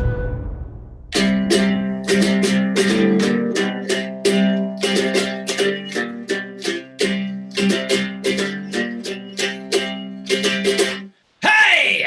When daffodils begin to peel with hay, the doxy over the dale, well then comes in the sweet of the year, for the red blood reigns in the winter's pale, the white sheep bleaching on the hedge with hay, the sweet birds, oh how they sing, doth set my pugging tooth on edge. For a quart of ale is dish for a king. Oh, like that tira-lira chants with hay, with hay. Oh, the thrush and the jay are summer songs for me and my art, while we lay tumbling in the hay. I have served Prince Florizel, and in my time wore 3 pile. But now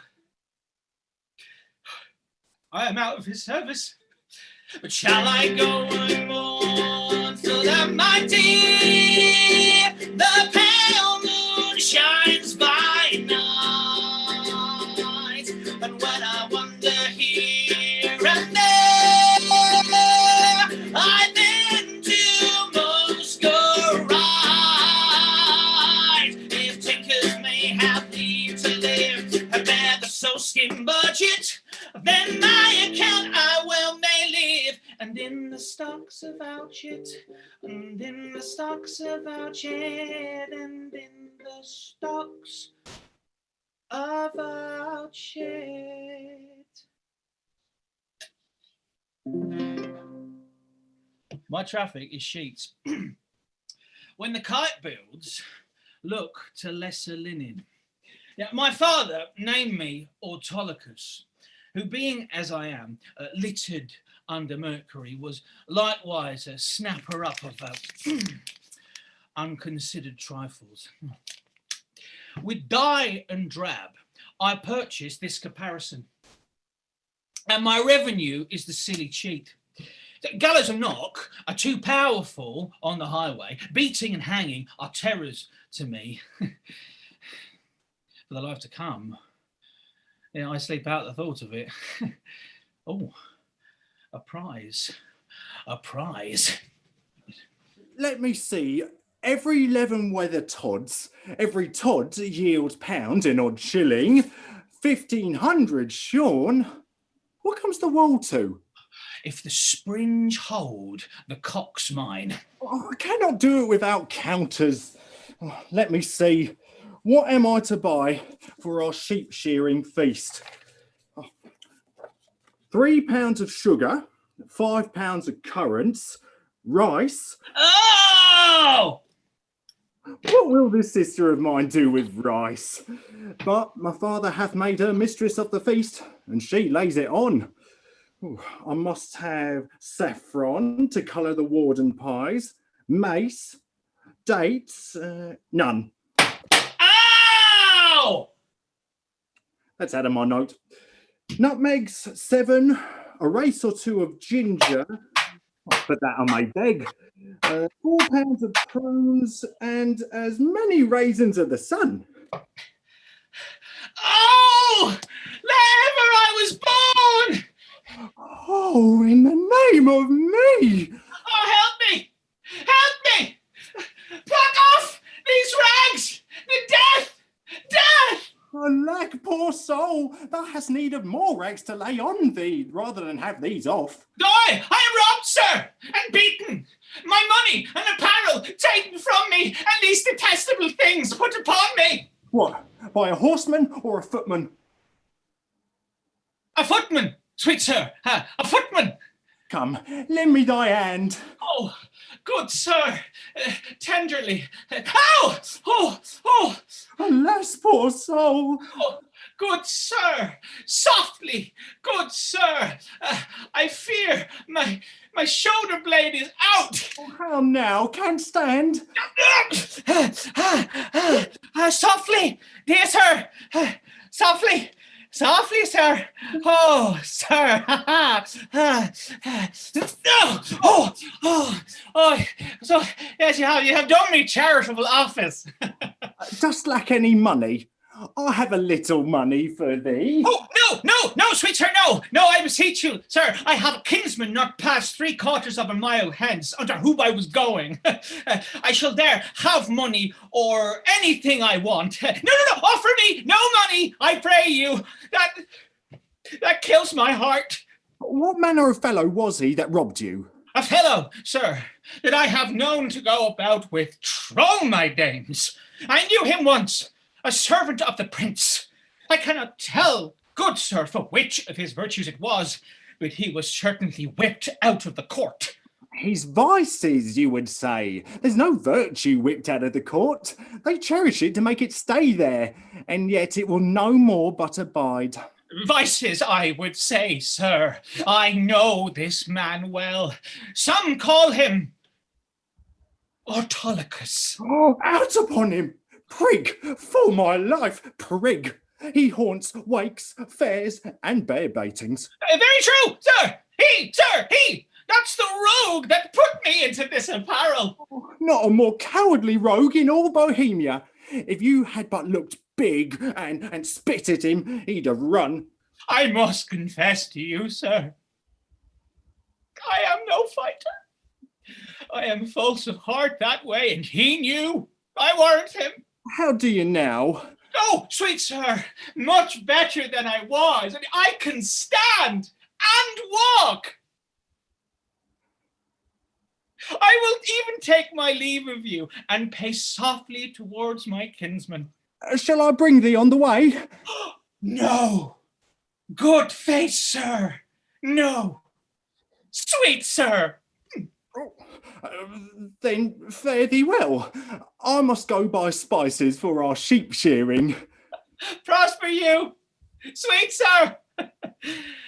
Your purse is not hot enough for you to purchase your spice. Now I'll be with you at your sheep shearing too. If I make not this cheat bring out another, and the sheep shearers prove sheep, let me be unrolled and my name put in the book of virtue. Jog on. Oh!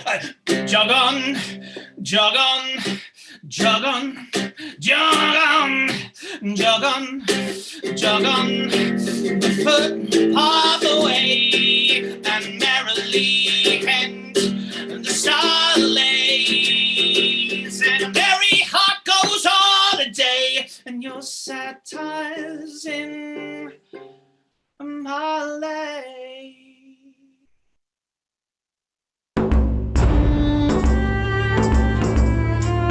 4-4 Bohemia, Shepherd's Cottage. This, your sheep shearing, is as a meeting of the petty gods, and you, the queen on't. Sir, my gracious lord, to chide at your extremes it not becomes me. Oh, pardon that I name them. You yourself, the gracious mark of the land, you have obscured with a swain's wearing, and me, poor lowly maid, most goddess-like, pranked up. I bless the time when my good falcon made her flight across thy father's ground. Even now I tremble to think your father by some accident should pass this way as you did. Oh, the fates! How would he look to see his work so noble, vilely bound up? What would he say? Or how should I, in these my borrowed flauns, behold the sternness of his presence? Now, dearest Perdita, with these forced thoughts, I prithee, darken not the mirth of the feast. Or I'll be thine, my fair, or not my father's. For I cannot be mine own, nor anything to any, if I be not thine. To this I am most constant, though destiny say no. Be merry, gentle! Strangle such thoughts as these, with anything that you behold the while. See your guests approach. Address yourself to entertain them sprightly, and let's be read with mirth.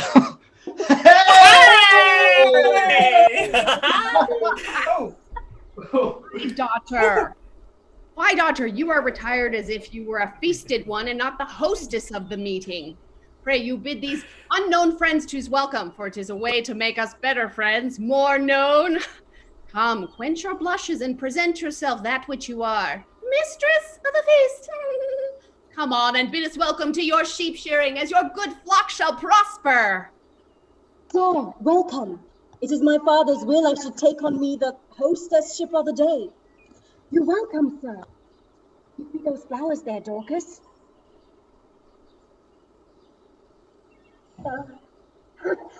For you, Reverend sirs, there's rosemary and rue, beaming and savour all winter long. Grace and remembrance be to you both, and welcome to our shearing. Shepherdess, a fair one you are. Well you fit our ages with flowers of winter. Sir, the air growing ancient, not yet on summer's death, nor on the birth of trembling winter. The fairest flowers of the season are our carnations and streaked guinevers, which some call nature bastards. Of that kind are rustic gardens barren, and I care not to get slips of them. Wherefore, gentle maiden, do you neglect them? I have heard it said there is an art, which in their piedness shares with great creating nature. That art, which you say adds to nature, is an art that nature makes. So it is. Then make your garden rich in guinevers, and do not call them bastards. I'll not put the devil in earth to set one slip of them. No more than were I painted, that I wish this youth should say farewell, and only therefore desire to breathe by me. Here's flowers for you. What? Lavender, mint, savory, marjoram? The marigold that goes to bed with the sun, and with him rises weeping. These are flowers of middle summer, and I think they are given to men of middle age.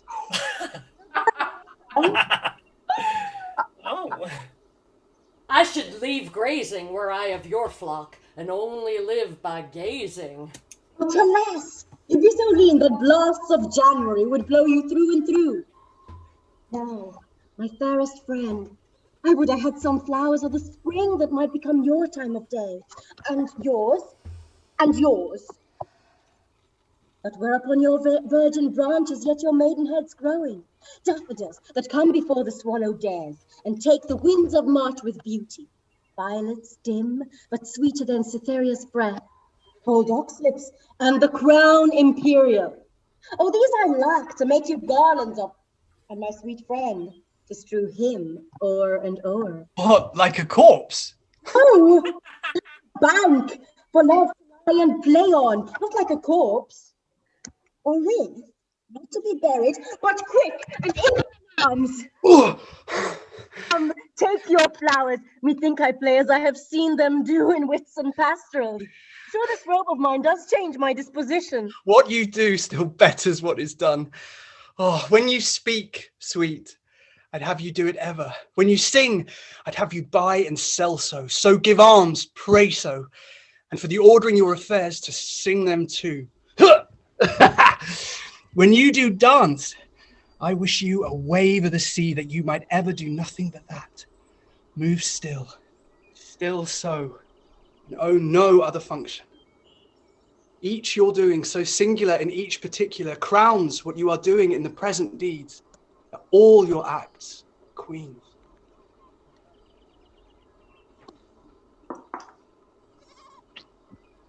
Oh, Doricles, your praises are too large, but that your youth and the true blood which peeps fairly through it do plainly give you out an unstained shepherd. Wisdom, I might fear, my Doricles, you wooed me the false way. I think you have as little skill to fear as I have purpose to put you to it. But come, our dance, I pray. Your hand, my Perdita, so turtles pair that never mean to part. I'll swear for them. The prettiest low-born lass that ever ran on the green swords. Nothing she does or seems but smacks of something greater than herself, too noble for this place. Tells her something that makes her blood look out. Good sooth, she is the queen of curds and cream. Come on, strike up! Mopsa must be your mistress. Murray, garlic to mend her kissing with. Now in good time. Not a word, a word! We stand upon our manners. Come on, strike up!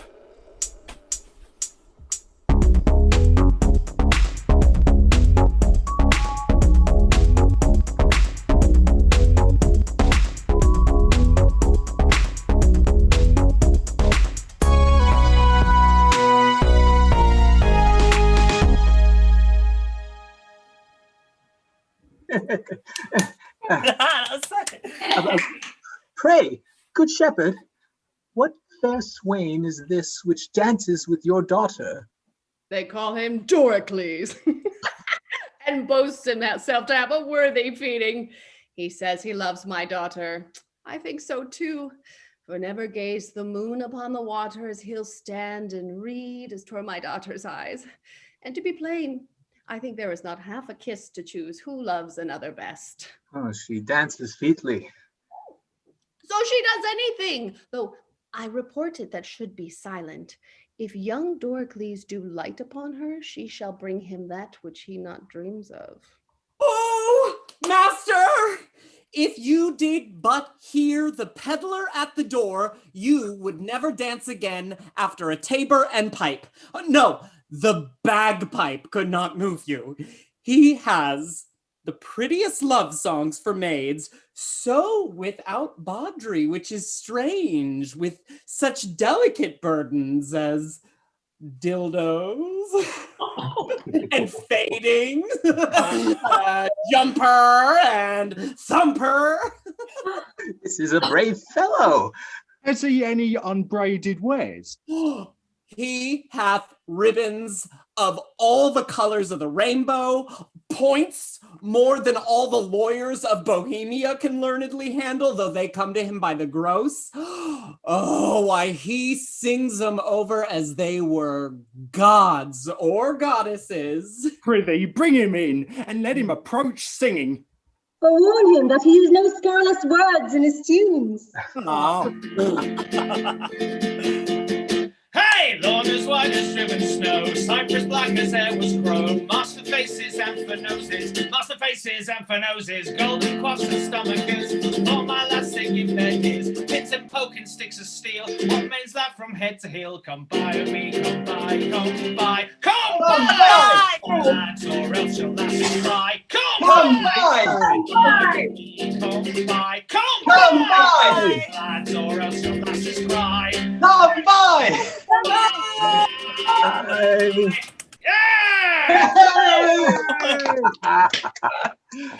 If I were not in love with Mopsa, thou shouldst take no money of me. But being enthralled as I am, it will also be the bondage of certain ribbons and gloves. Come, you promised me a tawdry lace and a pair of sweet gloves. Have I not told thee how I was cozened by the way and lost all my money? Oh, and indeed, sir, there are cousins abroad, therefore it behooves men to be wary. Fear not, thou man, thou shalt lose nothing here. I hope so, sir, for I have about me many parcels of charge. What hast here? Ballads? Pray now, buy some, and love a ballad in print, a life, for then we are sure they are true. Here's one to a very doleful tune, how a usurer's wife was brought to bed of 20 money bags at a burden, and how she longed to eat adders' heads and toads carbonadoed. Is it true, think you? Oh, very true, but a month old. Pray now, you buy it. Come on, lay it by and let's first see more ballads. We'll buy the other things anon. Oh, this is a merry ballad, but a very pretty one. Let's have some merry ones. Why, this is a passing merry one and goes to the tune of two maids wooing a man. There's scarce a maid westward but she sings it. 'Tis in request, I can tell you. We can both sing it. If thou'lt bear a part, thou shalt bear. 'Tis in 3 parts. We had the tune on it a month ago. I can bear my part. You must know 'tis my occupation. How about it with you?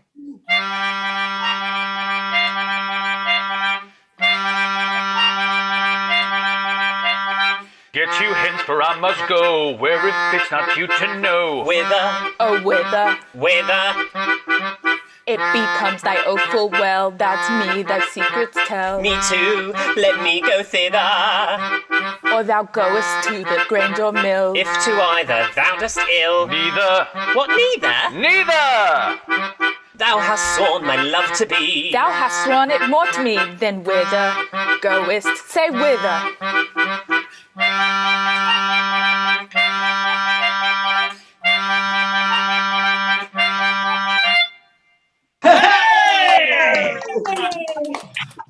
We'll have this song out and none by ourselves. My father and the gentlemen are in sad talk, and we'll not trouble them. Come, bring away thy pack after me. Wenches, I'll buy for you both. Yes! Pedlar, let's have the first choice. Follow me, girls. And you shall pay well for 'em.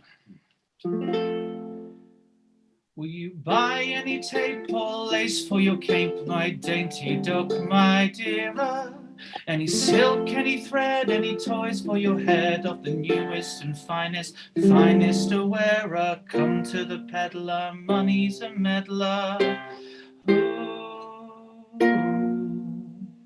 that doth utter all men's wearer.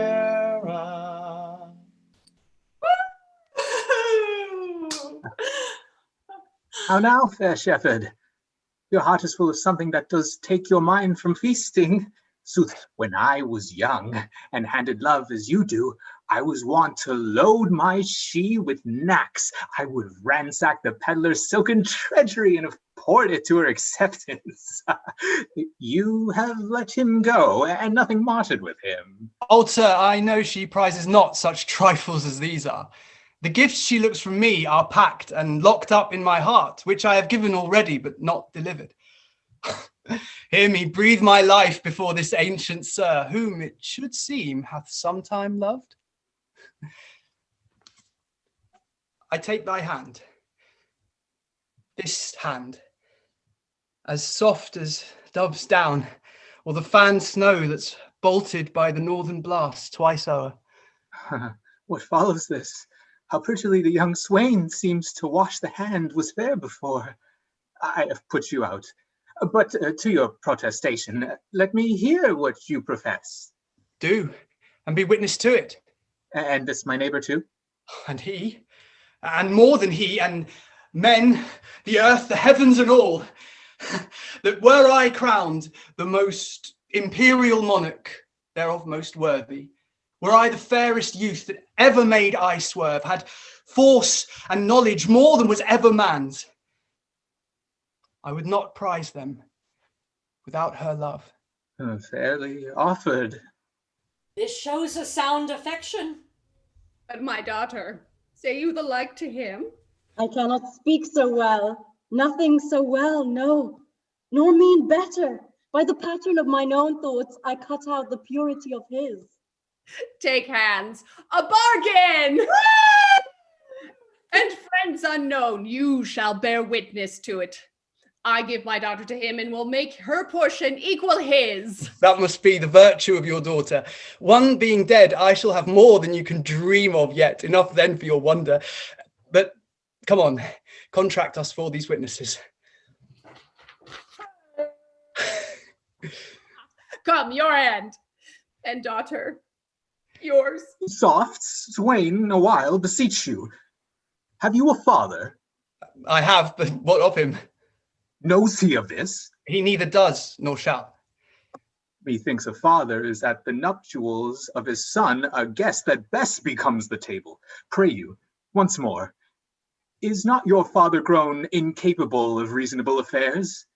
Is he not stupid with age and altering rooms? Can he speak? Hear?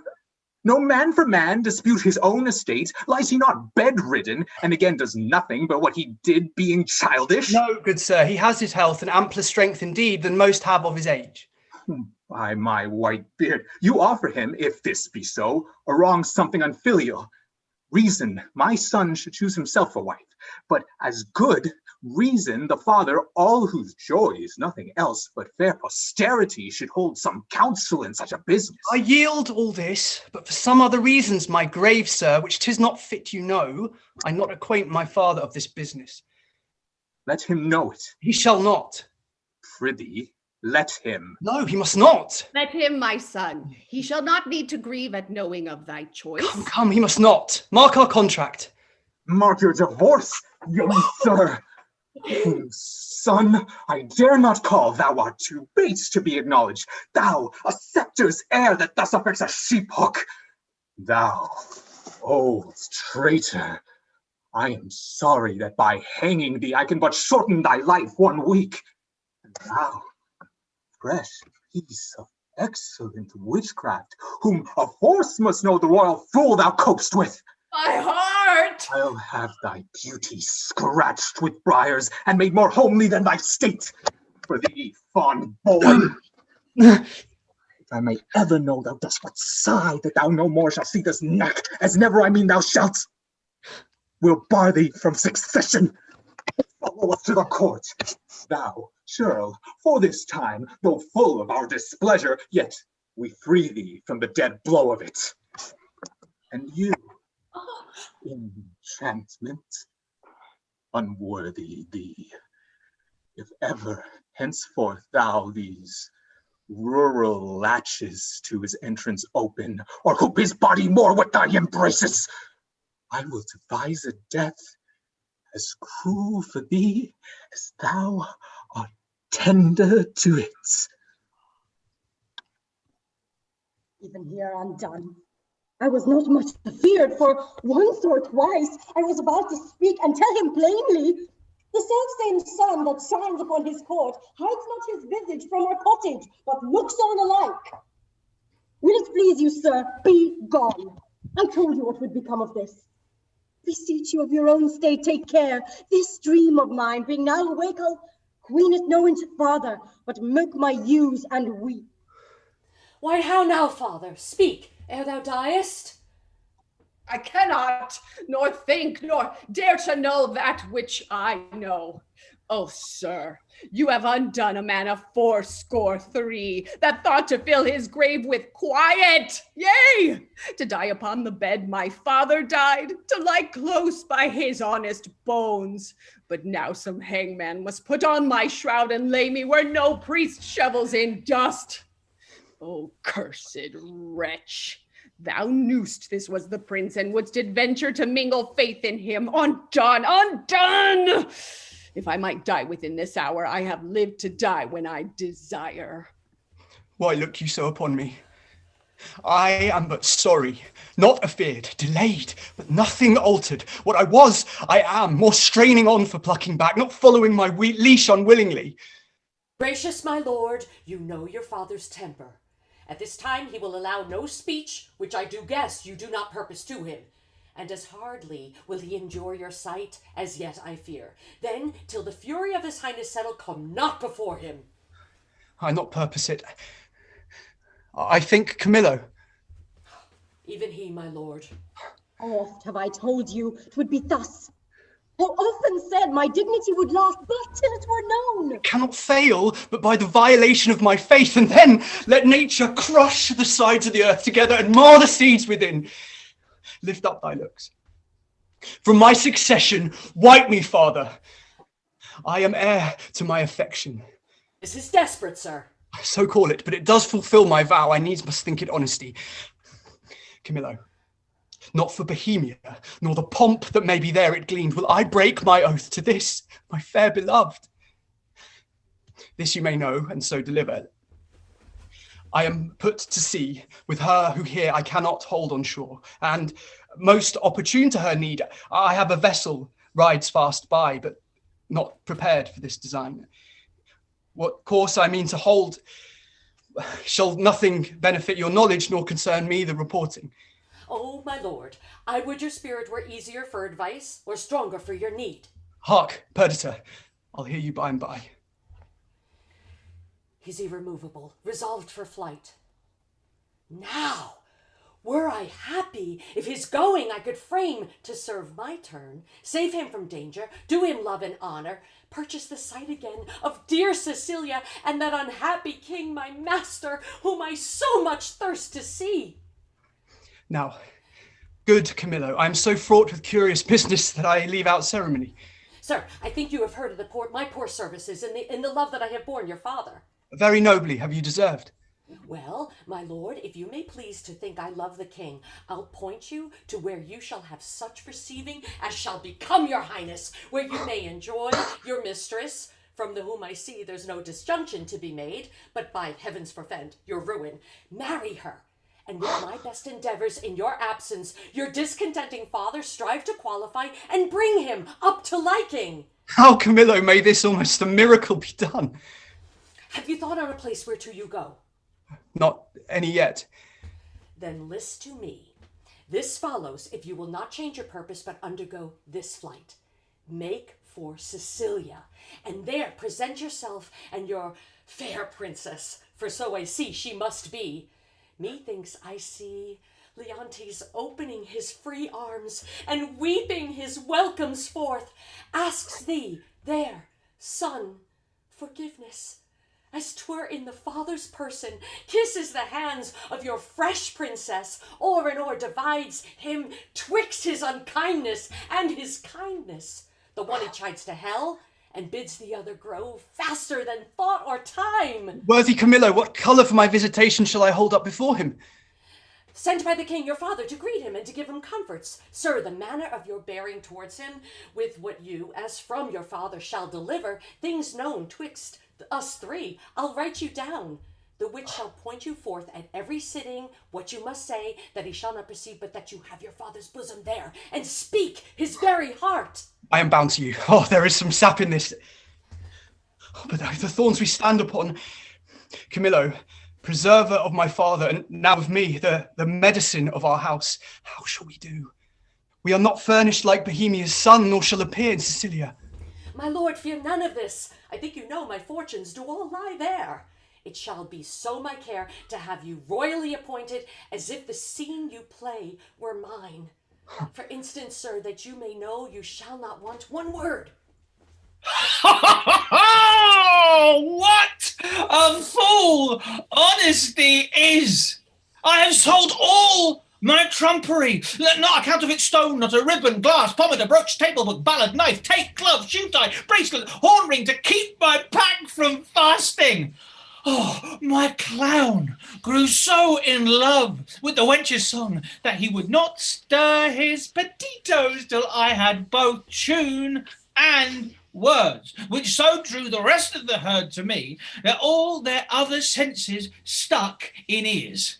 But you might have pitched a placket. It was senseless.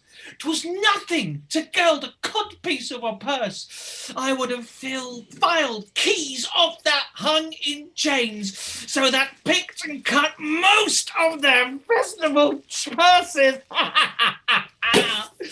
Oh, and had not the old man come in with a rhubarb against his daughter and the king's son and scared my chuffs from the chaff, oh, I had not left a purse alive in the whole army. Nay, but my letters, by this means being there so soon as you arrive, shall clear that doubt. And those that you'll procure from King Leontes shall satisfy your father. You, all that you speak shows fair. Who have we here? We'll make an instrument of this. Omit nothing may give us aid. Oh, God, if they've overheard me now, why, hanging. How now, good fellow? Why shakest thou so? Fear not, man, there's no harm intended to thee. Oh, I am a poor fellow, sir. Why be so still? Here's nobody will steal that from thee. Yet for the outside of thy poverty, we must make an exchange. Therefore, discase thee instantly. Thou must think there's necessity in it, and change garments with this gentleman. Though the pennyworth on his side be the worst, yet hold thee, there's some boot. Are you in earnest, sir? I smell a trick on't. Dispatch, I prithee. Indeed, I have had earnest, but I cannot without conscience take it. Unbuckle! Unbuckle! Whoa! Whoa! Fortunate mistress, let my prophecy come home to ye. You must retire yourself into some covert. Take your sweetheart's hat, pluck it over your brows, muffle your face, dismantle you, and as you can, disliken the truth of your own seeming, that you may, for I do fear eyes over, to shipboard get undescried. I see the place so lies that I must bear a part. No remedy.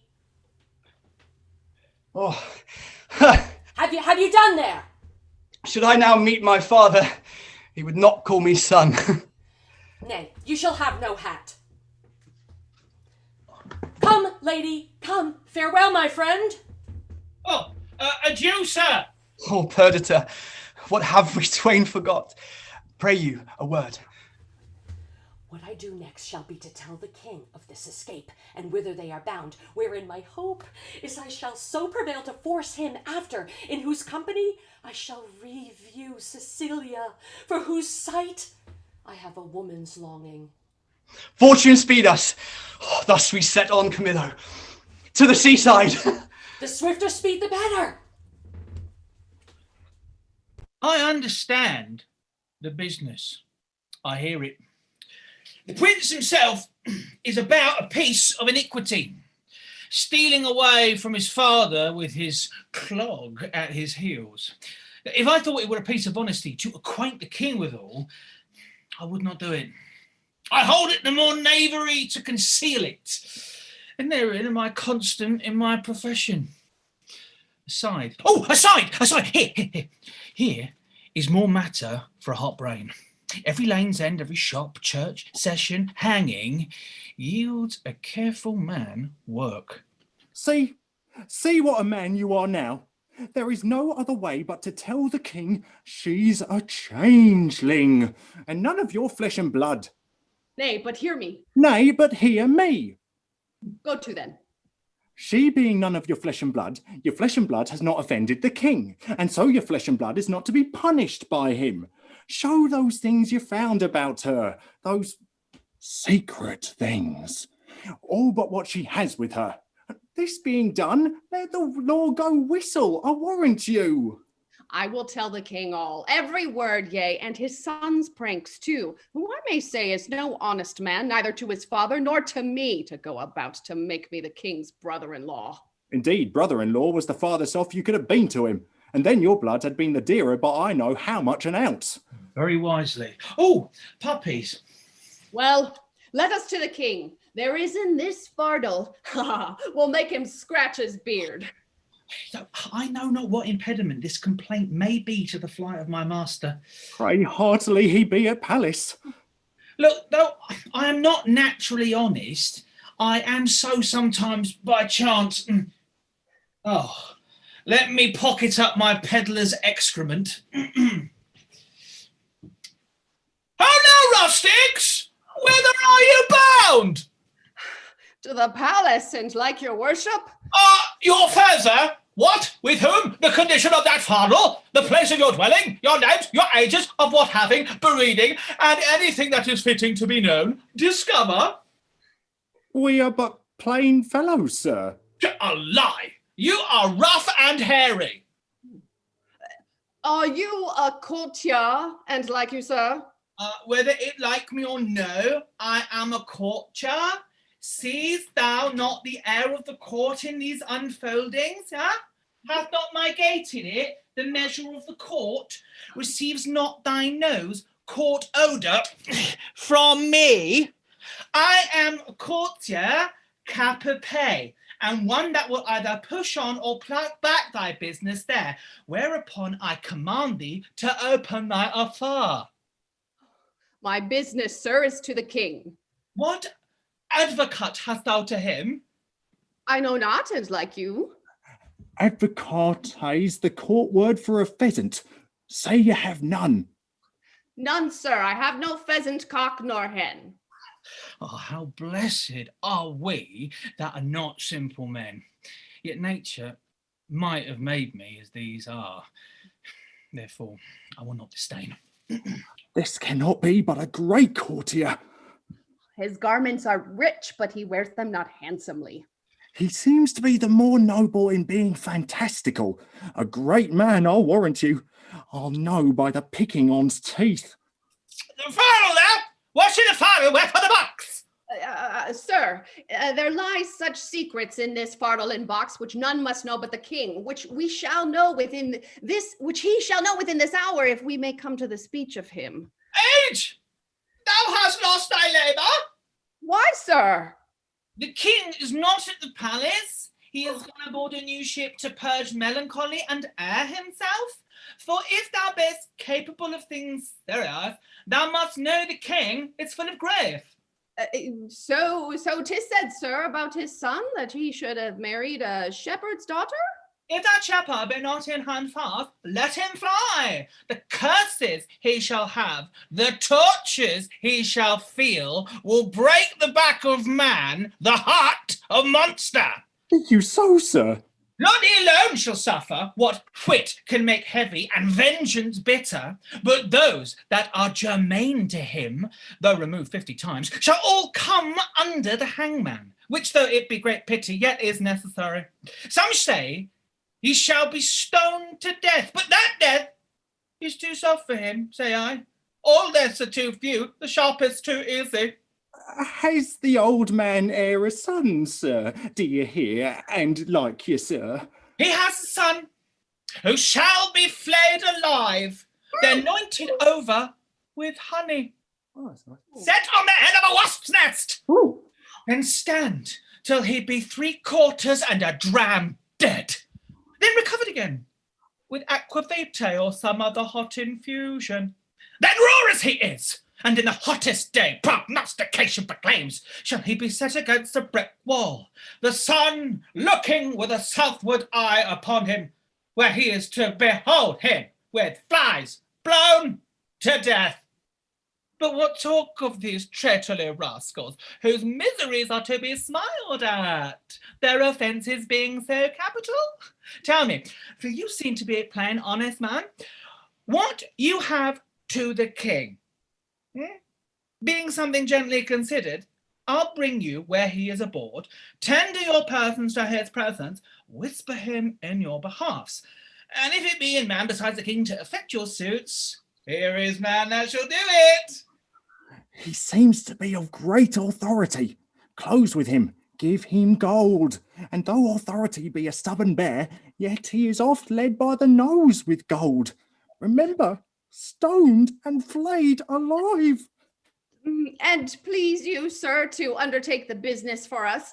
Here is the gold I have. It'll make you much more when I leave this young man in pond till I bring it to you. After I have done what I promised? Aye, sir. Well, give me the moiety. Are you party in this business? In some sort, sir, but though my case be a pitiful one, I hope I shall not be flayed out of it. Oh, no, that's the case of the shepherd's son. Hang him, he'll be made an example. Comfort, good comfort. We must to the king, and show our strange sights. He must know 'tis none of your daughter nor my sister. We are gone else. Sir, I will give you as much as this old man does when the business is performed, and remain, as he says, your pawn till it be brought to you. I will trust you. Walk before toward the seaside, go on the right hand. I will but look upon the hedge and follow you. We are but blessed in this man, as I might say, even blessed. Let's before as he bids us. He was provided to do us some good. If I had a mind to be honest, I see fortune would not suffer me. She drops booties in my mouth! I will bring these 2 moles, these blind ones, aboard with the prince my master. If he think it fit to shore them again, and that the complaint they have to the king concerns him nothing, let him call me rogue for being so far officious, but I am proof against that title, and what shame else belongs to it? To him, I will present them. There may be matter in it.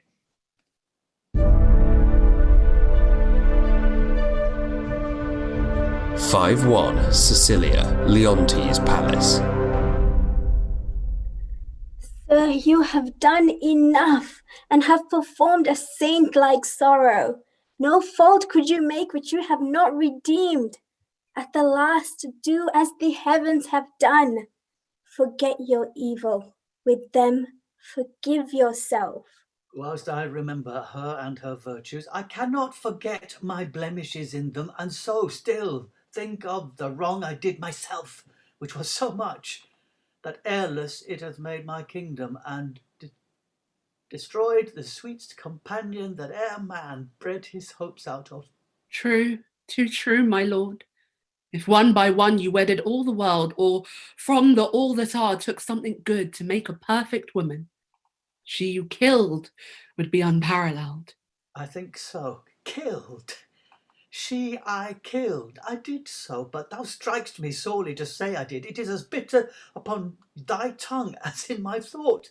Now, good now, say so but seldom.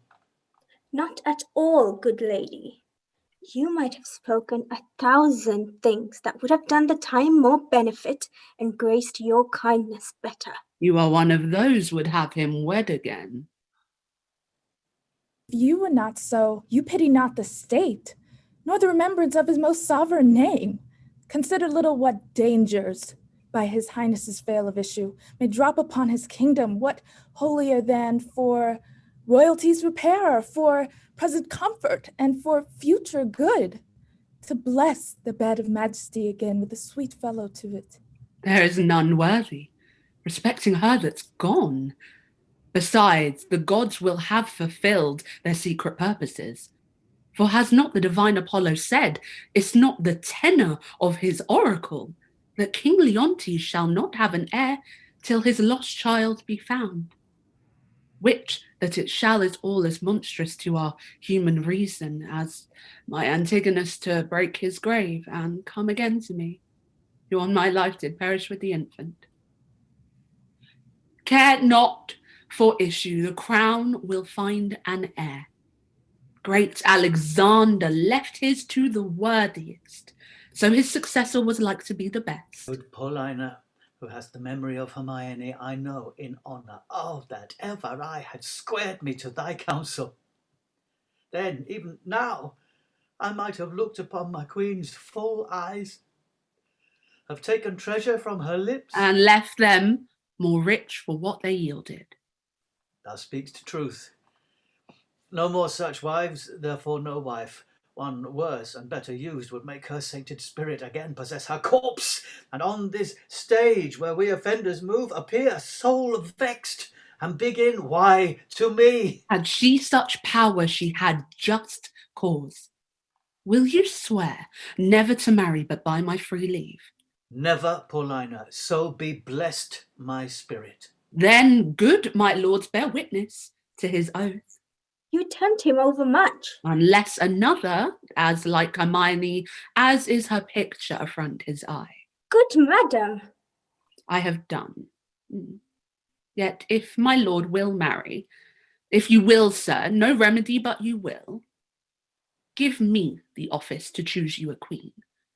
She shall not be so young as was your former, but she shall be such as walked your first queen's ghost. It should take joy to see her in your arms. My true Paulina, we shall not marry till thou bidst us. That shall be when your first queen's again in breath, and never till then. One that gives out himself Prince Florizel, son of Polixenes, with his princess, she, the fairest I have yet beheld, desires access to your high presence. What with him? He comes not like his father's greatness. His approach, so out of circumstance and sudden, tells us 'tis not a visitation framed, but forced by need and accident. What train? but few, and those but mean. His princess, say you, with him? Aye, the most peerless piece of earth, I think, that e'er the sun shone bright on. Oh, Hermione, as every present time doth boast itself above a better gone, so must thy grave give way to what soon now. Pardon, madam, the one I have almost forgot, your pardon. The other, when she has obtained your eye, will have your tongue too. Women will love her, that she is a woman more worth than any man. Men, that she is the rarest of all women. Go, Cleomenes, yourself assisted with your honoured friends, bring them to our embracement. Still, 'tis strange he thus should steal upon us. Had our prince, jewel of children, seen this hour, he had fared well with this lord. There was not full a month between their births. Prithee, no more. Cease. Thou knowest he dies to me again when talked of. Sure, when I shall see this gentleman, thy speeches will bring me to consider that which may unfurnish me of reason. They are come. Ah, your mother was most true to wedlock, Prince, for she did print your royal father off, conceiving you. Were I but 21, your father's image is so hit in you, his very air, that I should call you brother as I did him, and speak of something wildly by us performed before. Most dearly welcome. And your fair princess. Goddess. Oh, alas, I lost a couple that twixt heaven and earth might thus have stood begetting wonder, as you, gracious couple, do, and then I lost all mine own folly, the society, amity too, of your brave father, whom, though bearing misery, I desire my life once more to look on him. By his command have I here touched Sicilia, and from him give you all greetings that a king at friend can send his brother. But infirmity, which waits upon worn times, hath something seized his wished ability. He had himself the lands and waters twixt your throne and his measured to look upon you, whom he loves, he bade me say so, more than all the sceptres and those that bear them living. Oh, my brother, good gentleman, the wrongs I've done thee stir afresh within me, and these thy offices, so rarely kind, are as interpreters of my behindhand slackness. Welcome hither, as is the spring to the earth. The blessed gods purge all infection from our air, whilst you do climate here.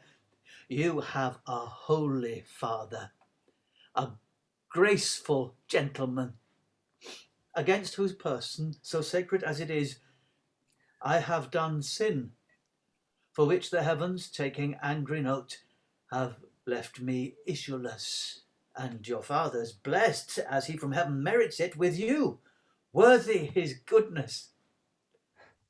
What might I have been? Might I, a son and daughter, now have looked on such goodly things as you? Most noble sir, that which I shall report will bear no credit were not the proof so nigh. Please you, great sir. Bohemia greets you from himself by me, desires you to attach his son, who has his dignity and duty both cast off, fled from his father, from his hopes, and with a shepherd's daughter. Where's Bohemia? Speak. Here, in your city. I now came from him. I speak amazedly, and it becomes my marvel and my message. To your court, whilst he was hastening, in the chase, it seems, of this fair couple, meets he on the way the father of this seeming lady, and her brother, having both their country quitted with this young prince. Camillo has betrayed me, whose honour and whose honesty till now endured all weathers. Lay so to his charge. He's with the king your father. Who? Camillo? Camillo, sir. I spake with him, who now has these poor men in question. Never saw I wretches so quake. They kneel, they kiss the earth, forswear themselves as often as they speak. Bohemia stops his ears and threatens them with diverse deaths in death. Poor father. The heavens set spies upon us, will not have our contract celebrated. You are married? We are not, sir. Nor are we like to be. The stars I see will kiss the valleys first. The odds for high and lows alike. My lord, is this the daughter of a king? She is, when once she is my wife. That once, I see by your good father's speed, will come on very slowly. I am sorry, most sorry, you have broken from his liking, where you were tied in duty, and as sorry, your choice is not so rich in worth as beauty, that you might well enjoy her. Dear, look up. Though fortune, visible and enemy, should chase us with my father, power no jot hath she to change our loves. Beseech you, sir, remember, since you owed no more to time than I do now, with thought of such affection, step forth mine advocate. At your request, my father will grant precious things as trifles. Would he do so? I beg your precious mistress, which he counts but a trifle. Sir, my liege, I have too much youth in't. Not a month before your queen died, she was more worth such gazes than what you look on now. I thought of her, even in these looks I made. But your petition is yet unanswered. I will to your father. Your honour not o'erthrown by your desires, I am friend to them and you, upon which errand I now go toward him. Therefore follow me, and mark what way I make. Come, good my lord. 5-2, Sicilia, Leontes Palace. Beseech you, sir, were you present at this relation? I was by at the opening of the fardel, heard the old shepherd deliver the manner how he found it, whereupon, after a little amazedness, we were all commanded out of the chamber. Only this, methought, I heard the shepherd say, he found the child. Oh, I would most gladly know the issue of it. I made a broken delivery of the business, but the changes I perceived in the king and Camillo were very notes of admiration. They seemed almost, with staring at each other, to tear the cases of their eyes. There was speech in their dumbness, language at their very gesture. They looked as they had heard of a world ransom or one destroyed. Oh, here comes a gentleman that happily knows more. The news, Ruggiero. Nothing but bonfires. The oracle is fulfilled! The king's daughter is found! Such a deal of wonder is broken out within this hour that ballad makers cannot be able to express it. Oh, here comes the Lady Paulina, Stuart. He can deliver you more. How goes it now, sir? This news, which is called true, is so like an old tale that the verity of it is in strong suspicion. Has the king found his heir? Most true. Oh! That what you hear, you'll swear you see. There is such unity in the proofs. The mantle of Queen Hermione's, the jewel found about the neck of it, the letters of Antigonus found with it, which they know to be his character, the majesty of the creature in resemblance of the mother, the affection of nobleness, which nature shows to be above her breeding, and many other evidences proclaim her with all certainty to be the king's daughter. Did you see the meeting of the two kings? No.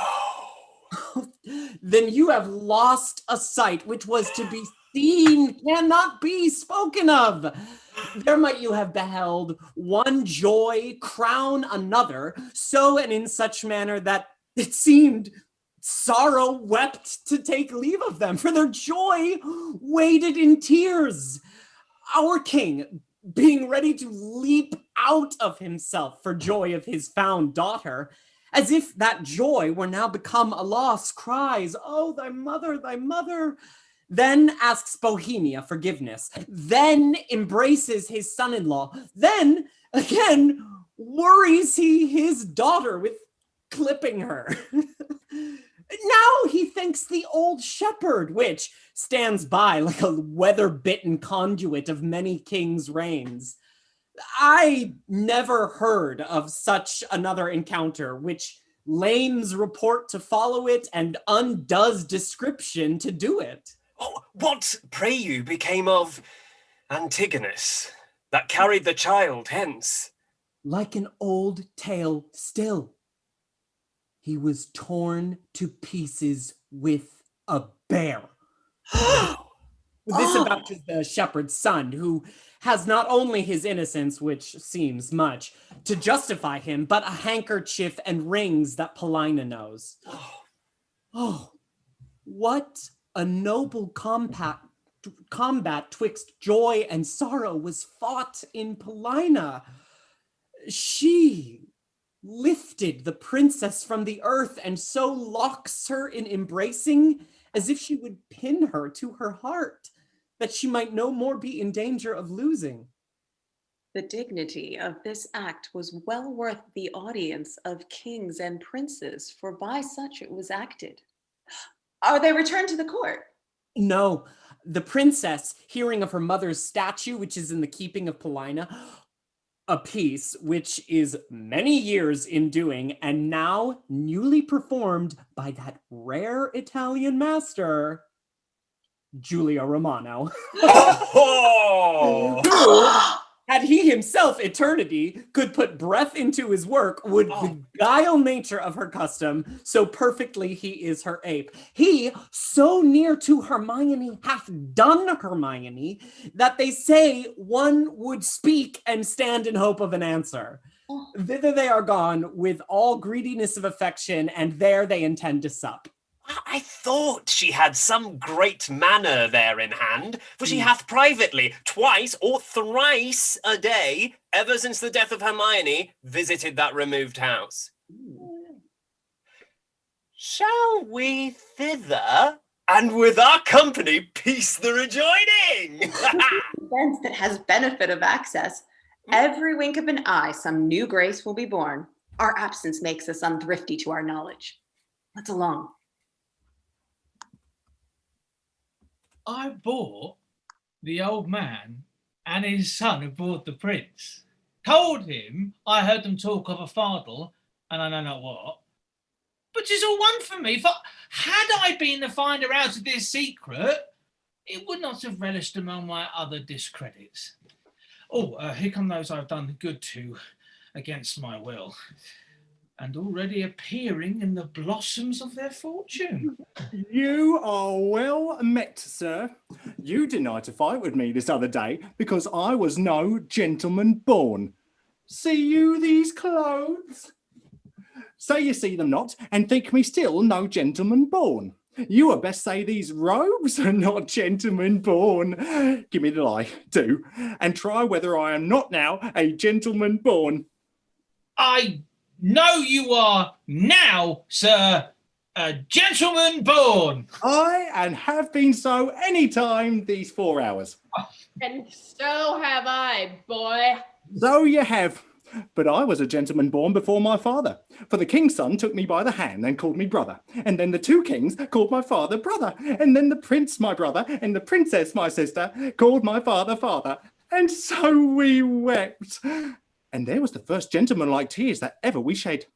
We may live, son, to shed many more. Aye, or else 'twere hard luck, being in so preposterous a state as we are.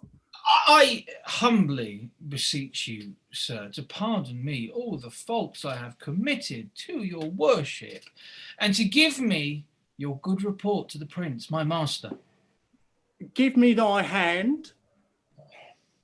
I will swear to the prince, thou art as honest a true fellow as any is in Bohemia. You may say it, but not swear it. Not swear it, now I am a gentleman. Let Bors and Franklin say it, I'll swear it. Hark, the kings and the princes, our kindred, are going to see the Queen's picture. Come, follow us. We'll be thy good masters.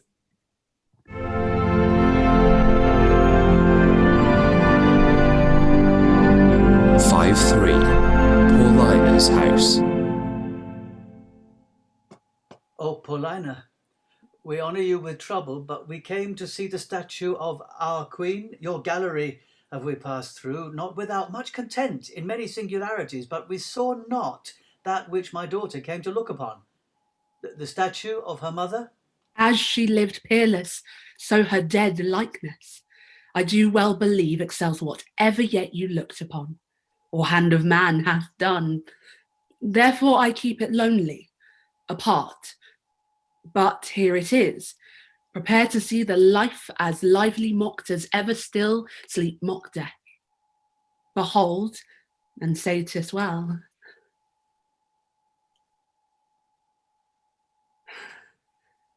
I like your silence. It the more shows off your wonder.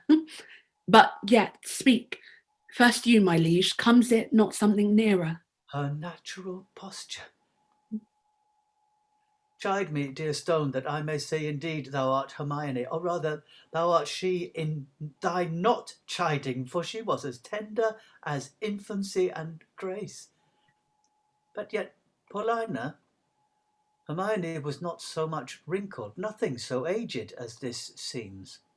Oh, not by much. So much the more our carver's excellence, which lets go by some 16 years and makes her as she lived now.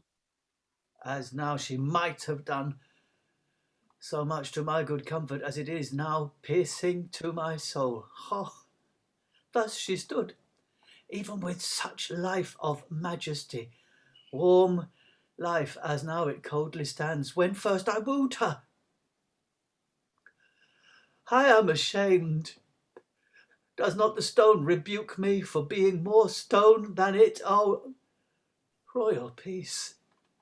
There's magic in thy majesty, which has my evils conjured to remembrance, and from thy admiring daughter took the spirits, standing like stone with thee.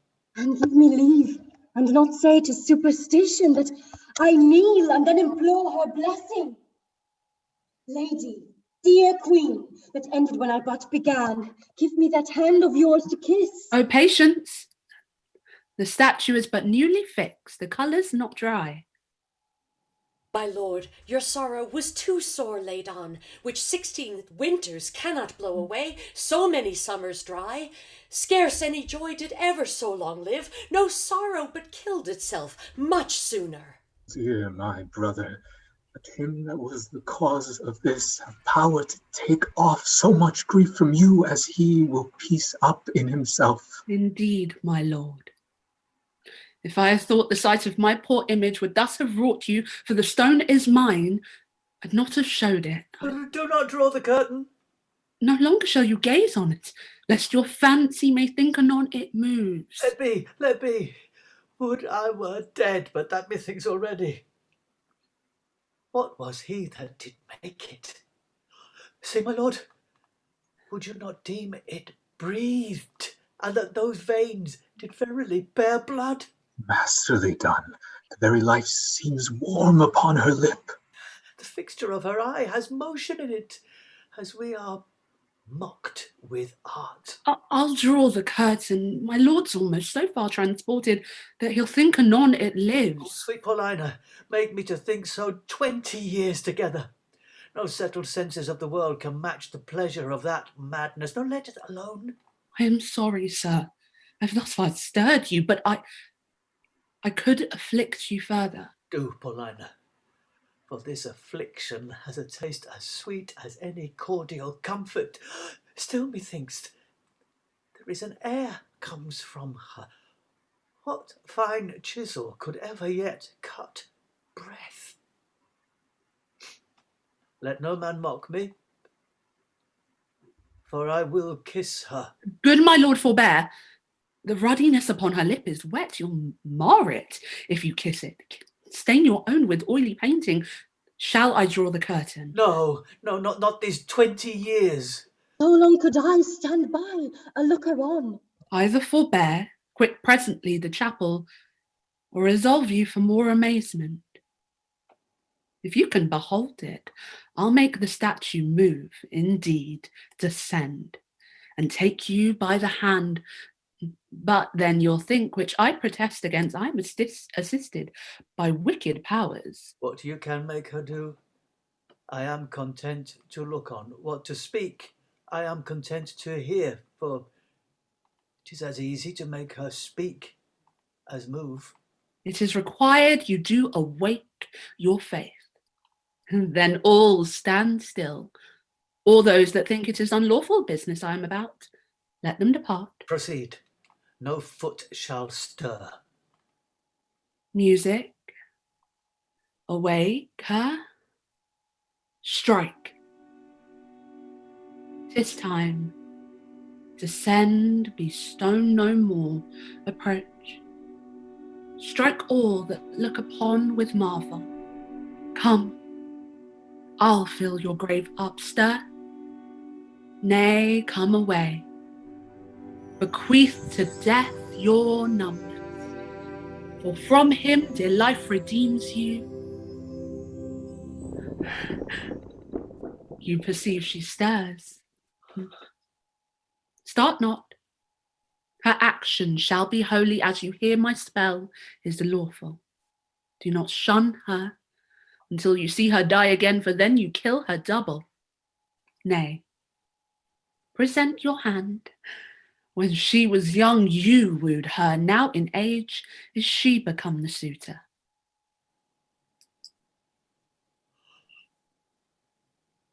Oh, she's warm. If this be magic, let it be an art lawful as eating. She hangs about his neck. If she pertain to life, let her speak too.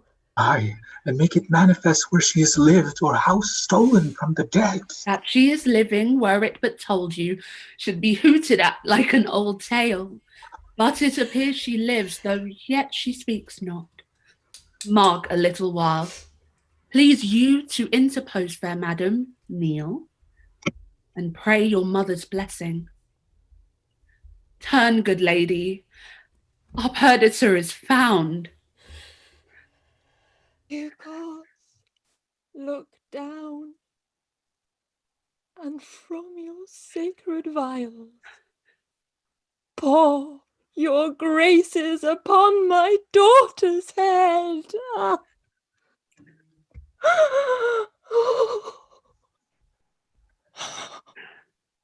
Tell me, mine own, where hast thou lived? Where hast thou been preserved? How found thy father's court?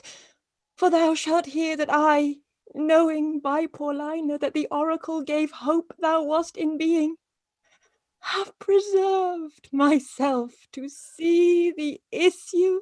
There's time enough for that, lest they desire upon this push to trouble your joys with like relation. Go together, you precious winners all, your exaltation partake to every one. I, an old turtle, will wing me to some withered bough, and there my mate, that's never to be found again, laments till I am lost. Oh, peace, Paulina. Thou shouldst a husband take by my consent, as I by thine a wife. This is a match, and made between us by vows. Thou hast found mine. But how is to be questioned? For I saw her, as I thought, dead, and have in vain said many a prayer upon her grave. I'll not seek far, for him I partly know his mind, to find thee an honourable husband. Come, Camillo, and take her by the hand, whose worth and honesty is richly noted, and here justified by us. a pair of kings. Let's from this place. What? Look upon my brother, both your pardons, that ere I put between your holy looks my ill suspicion. This, your son-in-law and son unto the king, whom heaven's directing, is troth plight to your daughter, good Paulina. Lead us from hence, where we may leisurely, each one demand and answer to his part performed in this wide gap of time, since first we were dissevered. Hastily, lead away. Exeunt.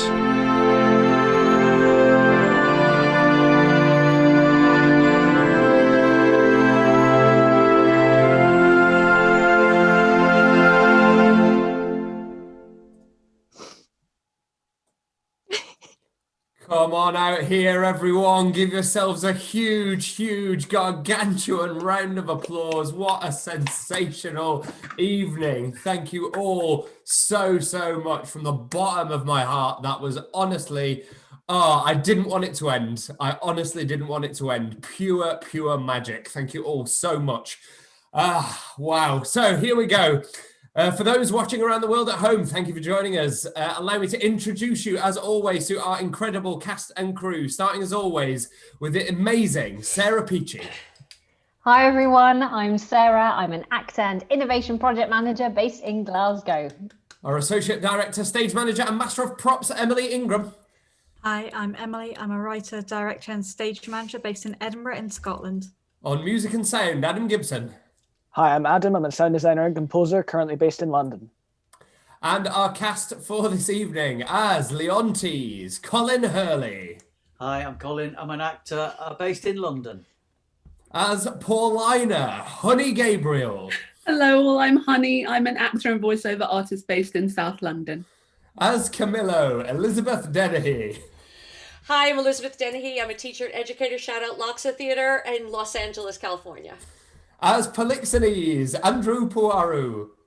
Hi, I'm Andrew Pawarroo. I'm an actor based in Ontario, Canada. As Hermione, Hannah Young.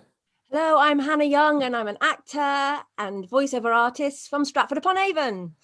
As Florizel, Clive Keene. Hi, I'm Clive. I'm an actor from London. As Perdita, Giulia Rose. Hi, I'm Giulia. I'm an actor based in Glasgow and London. As Autolycus, Stephen Leask. Hi, I'm Stephen, and I'm based in next to this mattress. As Antigonus, Danann McAleer. Hi, I'm Danann. I'm a bear wrangler based in Bristol. As Old Shepherd, Melissa Rojas.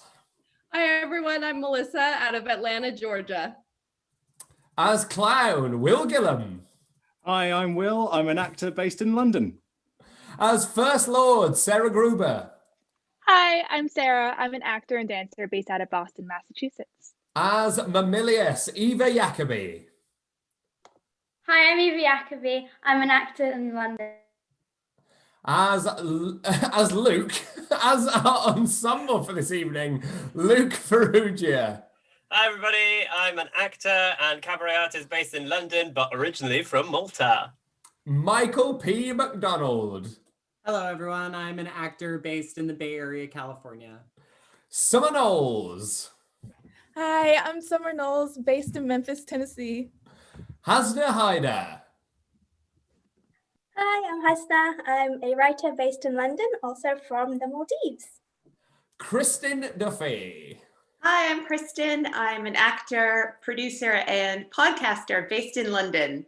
And our valiant swings for this evening, who in the event of technical difficulties or personal emergencies would have swung in to keep the story moving forward, also having done an incredibly valiant job during rehearsals, keeping us moving forward as we go through that lightning fast process as well. First of all, it's Michaela Mannix. Hi, I'm Michaela. I am a Washington, D.C. based actor. And Peter Rogers. Hi, I'm Peter Rogers. I'm an actor based in Sebastopol, California. Fabulous. Thank you so much, everyone. Absolutely sensational job. Audience, Please get your questions in for this incredible cast and crew. We would love to be able to answer some of those before we say goodnight. But in the meantime, if you haven't done it already, like this video, subscribe to the channel, send us a tweet at TSMG Online Live, or get us on Insta and Facebook at The Show Must Go Online.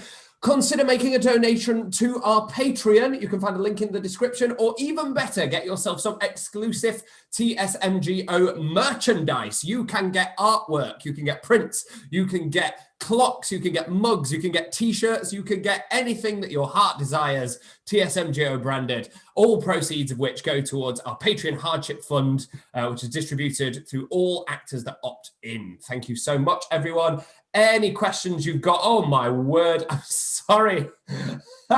Actors, we might have to wait a while. The applause is coming in at such a rate that even if someone put a question in, I could not find it. It is rapid fire. Even now, after we've just done like 5 minutes of intros, that was absolutely wonderful. Thank you all so much. Really, honestly, stunning work. My word. Okay, let's have a look at this one then. Go on. Sarah, have you got a couple? I was going to say, there's a couple come through. You might have spotted animal-related questions. So someone has asked, who had the happy job of visiting and videoing all the lovely animals?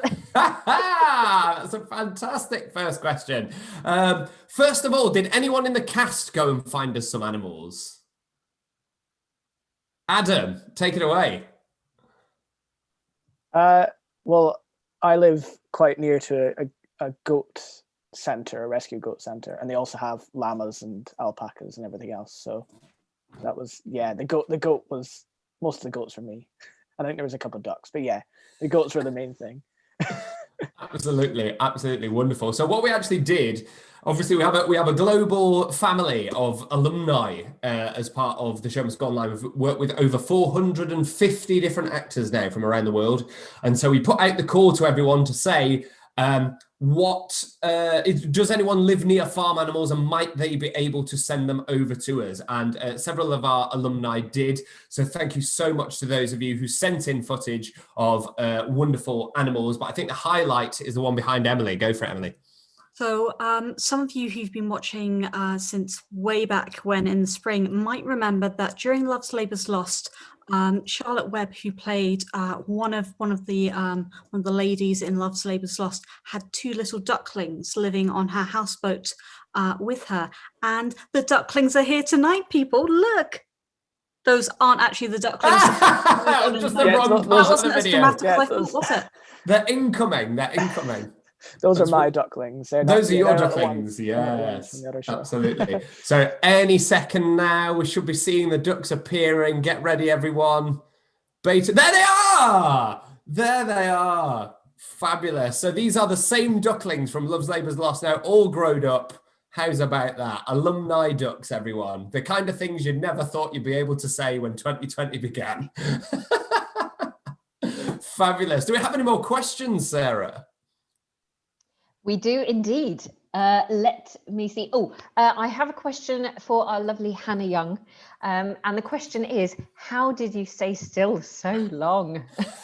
Well, that is really a very challenging thing to do in this part. I did a bit of research about it. We did quite a lot of work on it as well. I'm sitting down, actually. I'm not standing. That helps. And I tried to get my makeup done really quickly, so I had a lot of time just to be still and chill out. And I watched a lot of the second half with my one hand there already. Just breathing, trying to think of calm thoughts, trying not to laugh too much at the play because it's really funny. It's like put me off, but it was too good. Just thinking calm thoughts. But yes, it is a challenge, but the makeup helps. It kind of convinces you that I'm stoned, so it does some of the work for me. Absolutely wonderful. Thank you so much, Hannah. Sarah, any more questions? Yes. So I've got here one for those of our lovely cast who were present in the first and second half. How did you find the jump from tragedy to romance and comedy?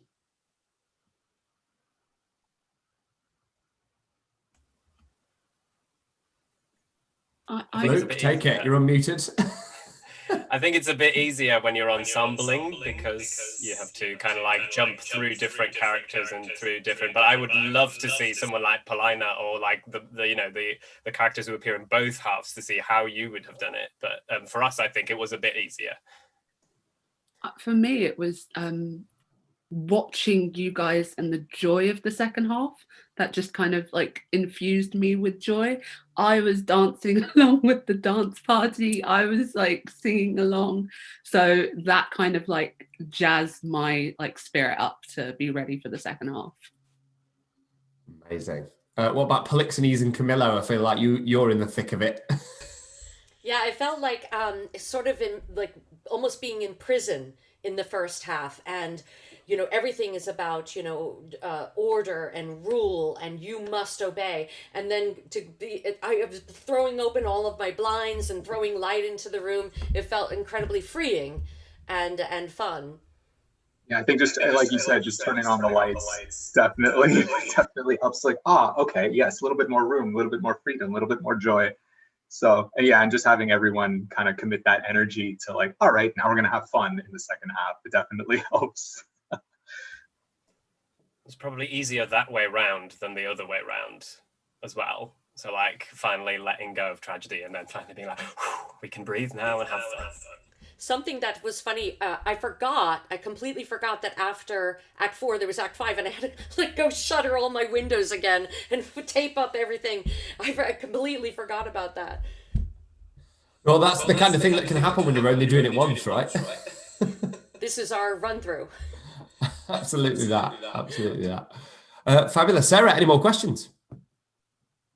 Yes. So let me see here. So this question is, what was the hardest emotional moment to pull off in this play?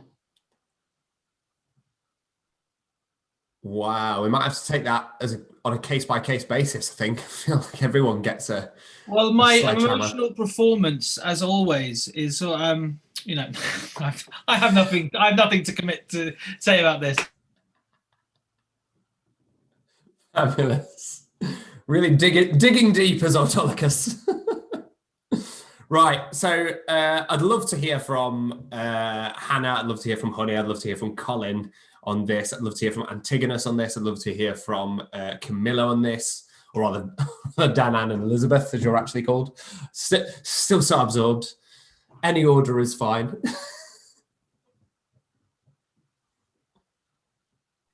Okay, I'll go. Well, it's a trial scene for my character, for Hermione, and we did a lot of work about trying to keep the lid on. It's really easy, I think, with a part like this to kind of just let your emotions take over. And I know that's kind of what happened to me in a few of the rehearsals, and that was such a great note, really helped. So it allows that sort of pressure cooker, that feeling of like, and I think with the trial scene, we found a really good arc in it, which really helped me. That I go from being kind of dignified, I'm sort of forgiving the first officer for even speaking, which, by the way, you did amazingly tonight. Oh my, it was so good. You made me cry. And I was forgiving you in that, and to try and be dignified, to try and keep it together until I have nothing left. I am utterly exhausted. And it was seeing that sort of degradation of her, not the right word, that there's just no point, you know, I may as well die. And I think because we charted that really clearly, that really helped. I had like a frame to hang it on. So I knew I was going. So yeah, I think we got there in the end.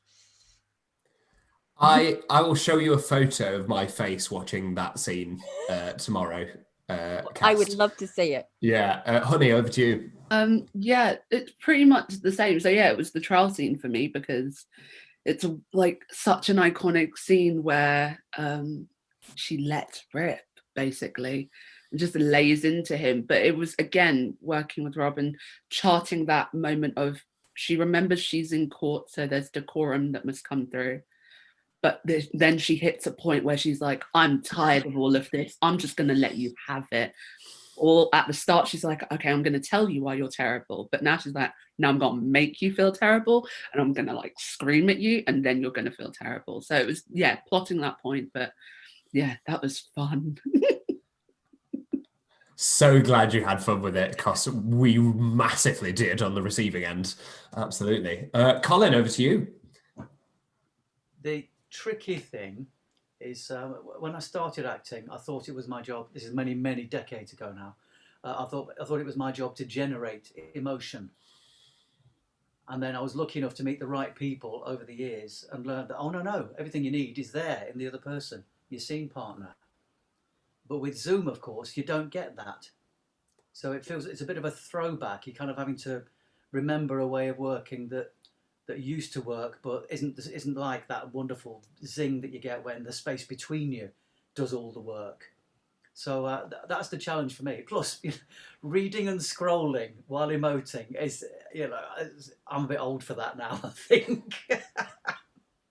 But it was a joy, great fun to do. Oh, it didn't come across that way at all to us, Colin. Trust me. It was. You're absolutely right about that. The difficulty of how many things our actors are having to manage at once to create something that looks as seamless and as fluid and as powerful as that was this evening. It really is testament to the absolute skill and commitment and dedication of each and every one of you. Really extraordinary stuff. Elizabeth. With the scene with Colin when he is telling me to poison Polixenes, I literally, it was so hard just to not cry. I wanted to cry so badly. And I was really trying to hold back tears there. And also when I have to leave the court. It was, even though we aren't all together, I mean, you guys were just so amazing. Like you said, Colin, everything's in the other actor. And I felt like we were together. Wonderful. Thank you so much. Danann. Yeah, I mean, it's an odd one because, I mean, for me as Antigonus, his journey's, oh, have I frozen? Just in time. Come back to me. I can hear you. Hear me again. Yeah, I can hear you. Oh, no. Good timing. There you are. No, you're back. You're back. Yes. Go. Here I am, quickly, before it all happens again. Yeah, I mean, his arc is so short compared to the rest of the characters of the play's arc. So it's interesting because it seems like a sort of microcosm, really. So for me, it was like the 3 scenes you're in are very high stakes. But I think because of our choice to make his exit pursued by a bear, which is such a comical line, to make that an act of self-sacrifice rather than cowardice, that informed the way I played the character for the rest of the scene. So actually, by the end, when he's sort of trying to convince him, like, do I leave this baby here or do I rescue it? I actually, I ended up getting quite emotional doing that thing just because the language is so beautiful. And it's such a sort of tragic, yeah, he's a sort of tragic microcosm. And then hopefully watching from above and enjoying all the llamas and dancing afterwards. Fabulous. Thanks so much, Danann. Anybody else want to pitch in? Happiness? Fabulous. Have we got any more questions then, Sarah? Oh, yes. All right, let's see if we can bang them out. Yes. So I have a question here for the lovely Stephen. The question was, did you write all the arrangements for the amazing songs? But in fact, they were originals. The song that I sort of was playing on the melodica, Rob said, can you try and do something which sounds like Shaft, or Shaft as he so delicately put it, which I think sounds nicer. So yeah, I sort of had a go with it, but I think everyone can agree that this year has made people possibly either start things afresh or pick up things that they haven't done in a while. And so I find myself playing like with this little guitar ukulele combination, and it's just like it's a tiny guitar, and I've got an acoustic guitar which has been broken and I can't get it fixed because I can't take it. So I haven't played that in about 2 years. And the only reason why I started picking it up again was because when we did Love's Labour's Lost, Rob needed a song, and I thought, oh, do you know what? I'll just have a go at it because it's there.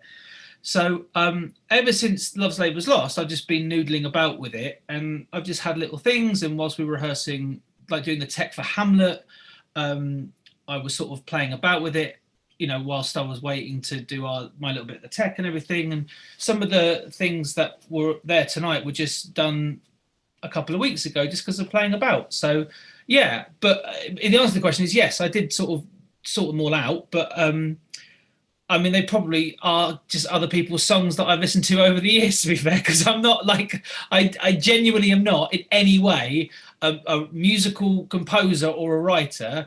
I just like the sound of things, and I like a tune. So that's it. So they probably are stolen from someone else. But then, everyone steals. That's 2020, man. What a fabulous answer. Sarah, any more questions?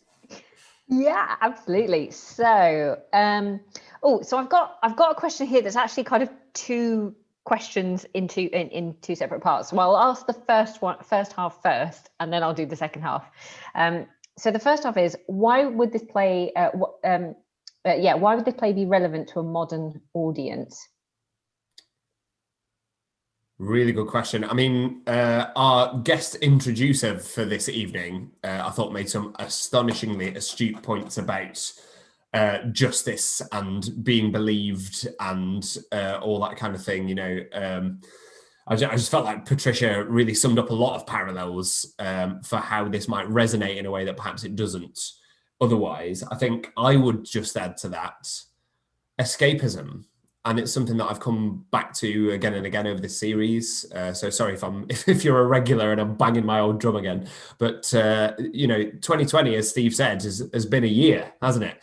And this is a fairy tale. It's a dark fairy tale, but it nevertheless has qualities of real magic in it through how overtly theatrical it is as a piece. I just think it transports us with its radically different times, its radically different locations, its radically different moods, and who doesn't want to get swept up in something like that and forget for 2.5 hours? I'd be interested to hear your answers, though, everyone. Sorry, just jumping in, just picking up what you said there, Rob. I think that's the thing that has been so great, actually, about this whole project, right? So I know we don't have any time to rehearse realistically, and I haven't really had a chance to have a conversation with anyone on this call apart from the people I was in scenes with.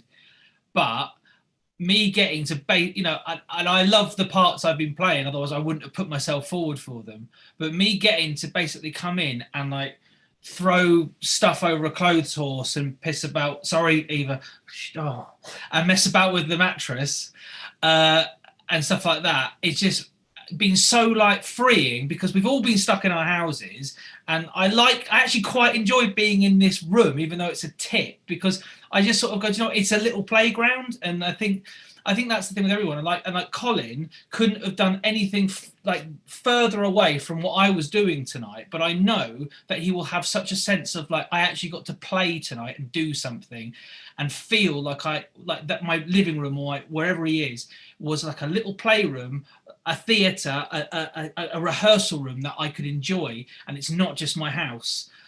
Or my damp sodden wall over there. Do you know what I mean? That's what it. That's what I think. We all have that thing, and I think anyone who's been involved in this will agree.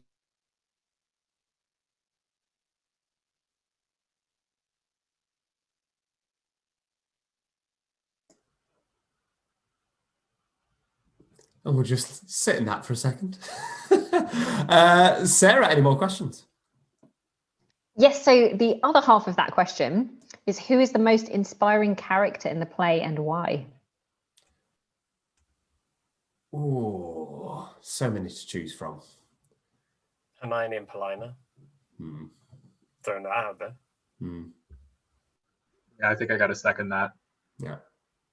Yeah, I think Hermione, because I think for me the power of the forgiveness is at the end is obviously just so powerful, and I think forgiving is kind of one of the biggest virtues that you can give someone. Yeah, I think both of them, integrity as well is such a word that strikes the very core of both of them, doesn't it? Which is just wonderful to see. And Paulina's truth to power as well, I think, is. And also, let's not forget Perdita. Yeah. Which we talked about, didn't we, with the triumvirate of women in this play, and that she is the future. I think that's just so important in this play. It's such a sort of, I love this play so much. And one of the things I love about it is this journey. It's a sort of a grown-up thing that you can experience loss and difficulty in your life, but yet there is always hope. And Perdita tonight, the lovers, oh my God, you're just so beautiful, and life continues. And as you said, Clive, like to forgive and to move on, and it's something that we can all relate to. And I don't know, I think I probably said what I wanted to say, but yeah. I might want to just throw in as well, Camillo, that is the definition of a true friend, point blank period. The definition of a true friend, even in moments where he wants to be on the side of his master, he has to be true to what is right, as well as being a true friend. And I think he also is a real fighter for justice in this. I think interestingly too, tying the first and second parts of the question together is one of the things that is so relevant about this play right now is, for me, I love the women in the play, and we don't always get these kind of strong women with Shakespeare. And, I think that I actually have a theater company that we're working to get more strong roles for women, especially women over 35. And I think these are roles that, I think these are roles that, Shakespeare has given us all these years ago, but we're still kind of fighting for that today. So we have these brilliant roles for women, and they're really relevant today. So just one last thing, and it's through the women that Leontes, whose journey we do track, finds his redemption. He remembers the goddess that is in his wife. He listens to the friend that is Paulina, and he finds his daughter. And it's through opening up to those women again. And that's how he redeems himself at the end. Giulia. I think Perdita,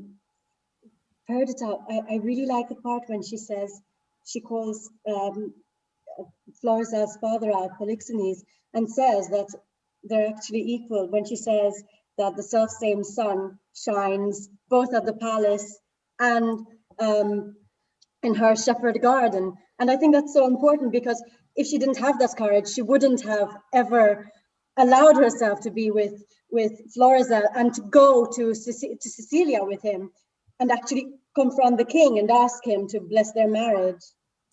And she's not swept up in that either, is she? She does everything with her eyes open. She's the one that's aware of the risks. Yes. Yeah, I think it's fabulous. Such a good play. Such a good play. Any more questions, Sarah? Yes. So I've got a couple more here. Let me see. So there's two questions that are kind of related, so I'll sort of throw them together. So the first one was, what choices did you make regarding the nature of magic in this play? And the one that relates to it is specifically looking at Hermione's resurrection. So how much was genuinely magical and how much was a device of Paulina? Good question. So we set it up that it's a theatre show, right? It's theatre. And the way it's done and the way it's written in the stage directions and everything else is that it's theatre within theatre. It's a show within a show. It's set up that Hermione is painted. It's set up that Paulina has gone to the house 3 times a day, etc., etc. So the play heavily leans towards a kind of realistic explanation for why these things happen. However, it felt to me like the dramatic intention of the play was that the characters in the moment, and by extension the audience in the moment, were supposed to, a little bit like close-up magic, like with card tricks and things of that nature. You know that science exists when card tricks are happening. You just don't care because wonder. And it feels to me like the point of the play And the point of all the magical occurrences in the play are wonder. And because it's a theatre show, you get that side of it, the meta side of it, if you want to look at it from a literary perspective, for free. And we wanted to push it as far as possible into the idea that it is real and genuine magic. And that was achieved through a variety of different devices. Honey. I think also something that we discussed is they call this the problem play, that it's 2 plays in one, that it just feels like a problem play. And we went, well, it's only a problem if you're trying to answer all the questions and resolve everything. You don't need to do that with this play. Just take it as it is. Live, as you said, in the wonder of the magic that has been created. Problem goes away. And I think that with that intention in mind, we all were able to kind of bring that and allow that magic and wonder to live in the performance. Absolutely. Colin? I think that's fantastic, Honey. I think, and that's true of all of Shakespeare's plays, that they don't need solving, they don't need regulating. There's something loosened and out of shape with all of them, really, that is at the heart of why they're still alive. Absolutely. Baroque actually means misshaped pearl, which I think is a wonderful description for these. They're knotty, bubbly little nuggets of deliciousness. I'm better for it. Absolutely. Absolutely. Yeah, so with the magic, obviously we had the statue. Adam put an amazing bit of sound design together for that, where you actually heard the marble crumbling as she comes back to life. And we talked about enthusiasm and the original Greek meaning of enthusiasm, the divine breath coming within, and the idea of her coming back to life. And that was all achieved through this wonderful musical sting that, again, Shakespeare kind of sets up for us in stage directions and stuff like that. But we also had the Oracle. I'd love it if Emily would like to talk about the Oracle briefly. Yeah. So obviously we set this play in a fairly contemporary world, and one of the things we talked about in our research and development meeting is what is the Oracle in the modern world? What is the kind of all-knowing thing? And I think we kind of, I suppose, went down the technology route and sort of almost would you say an AI kind of route, Rob? Would that sort of? Yeah, I think it's that, I forget which sci-fi writer it was now, but he says that all technology that's sufficiently advanced feels like magic. And I think that was the kind of idea. Yeah, and we went for that. We also in true Shakespearean fashion had a prop that was left over from something. So there was an artistic sort of clever reason why we went for this very sort of technological looking thing, but there was also a Shakespearean reason. The Shakespearean reason was our wonderful movement director Eric Artonio had a huge number of glow sticks left over from when we did Ian Detier's Shakespeare's Star Wars way back in the early summer, because he attached them to one of his swords for the lightsabers. And when we were talking about what kind of looks cool, what looks techie, I went, Enrique's still got the glow sticks, and Enrique went, I want them out of my home, can we use them? So Groundlings, I really want to say there was a really wonderful reason, but there was also a kind of practical reason as well. So Enrique created a prop for us and filmed it, and away we went. Rob and I overlaid a couple of visual effects over it to give you the kind of smoky, spooky tech look, but there you have it, the artistic reason and the practical reason. And then obviously Kristen did a phenomenal job voicing Oracle as Time, which you might have noticed if you were keen looking at home, but then also almost being possessed by this miasma that's coming out of this vial, which I thought was absolutely tremendous. And Time, we kind of talked about Time as Shakespeare's ultimate villain, actually, and we talked about Thanos in the Marvel films, and the idea that Shakespeare, so much of Shakespeare is how do you defeat time?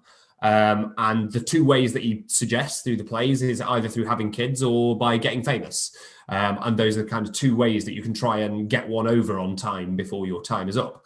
And what's lovely about this play is it actually marks the hinge at which he kind of turns away from that idea, and maybe in his own autumnal years is looking at time very differently, and the idea that time has the power to heal, the power to forgive, the power to grow and to change. I think it's really, really fascinating, this play, the way in which characters change, and how profoundly that takes place over a great gap of time, as it's described. Yeah, really fascinating. But I thought, Kristen, you did amazing work bringing that to life. So good. Sarah, any more questions? Yes, so it'd be nice actually if I can throw over to Kristen to talk about that, because we did have a question on time. I was just asking about the kind of portrayal of it and sort of how do you embody the role of time in the performance, and they loved the creepy, awesome way it was done. Oh, thank you. I think, like Rob said, we talked about Thanos, and that was kind of the first port of call, because the first time I read it, I thought very much of this sort of like natural time that kind of was like, here's what I'm telling you, and I'm just going to do a little bit of weird stuff with sliding and whatever. But then once Thanos was in my mind, I kind of had this vision of a weird mix of Thanos and the princess from Neverending Story.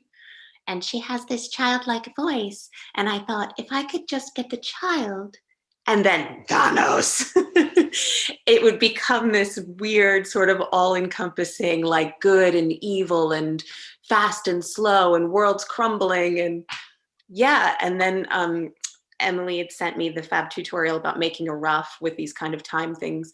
And I just pictured that ruff with sort of like weird, like villainous clown Elizabethan makeup and things like that, and time / the Oracle's voice was born. So good. It was so funny when we ran it at the tech for the first time. You should have seen everyone's face that was in that scene. Everyone freaked, and rightly so. It was absolutely fabulous. Sarah, maybe 2 more questions to wrap up. Fabulous. So the next question I've got is for Hannah and Honey. And someone's asked, they'd love to hear from you about the reconciliation and forgiveness at the end and what that means for your characters and how you feel about it.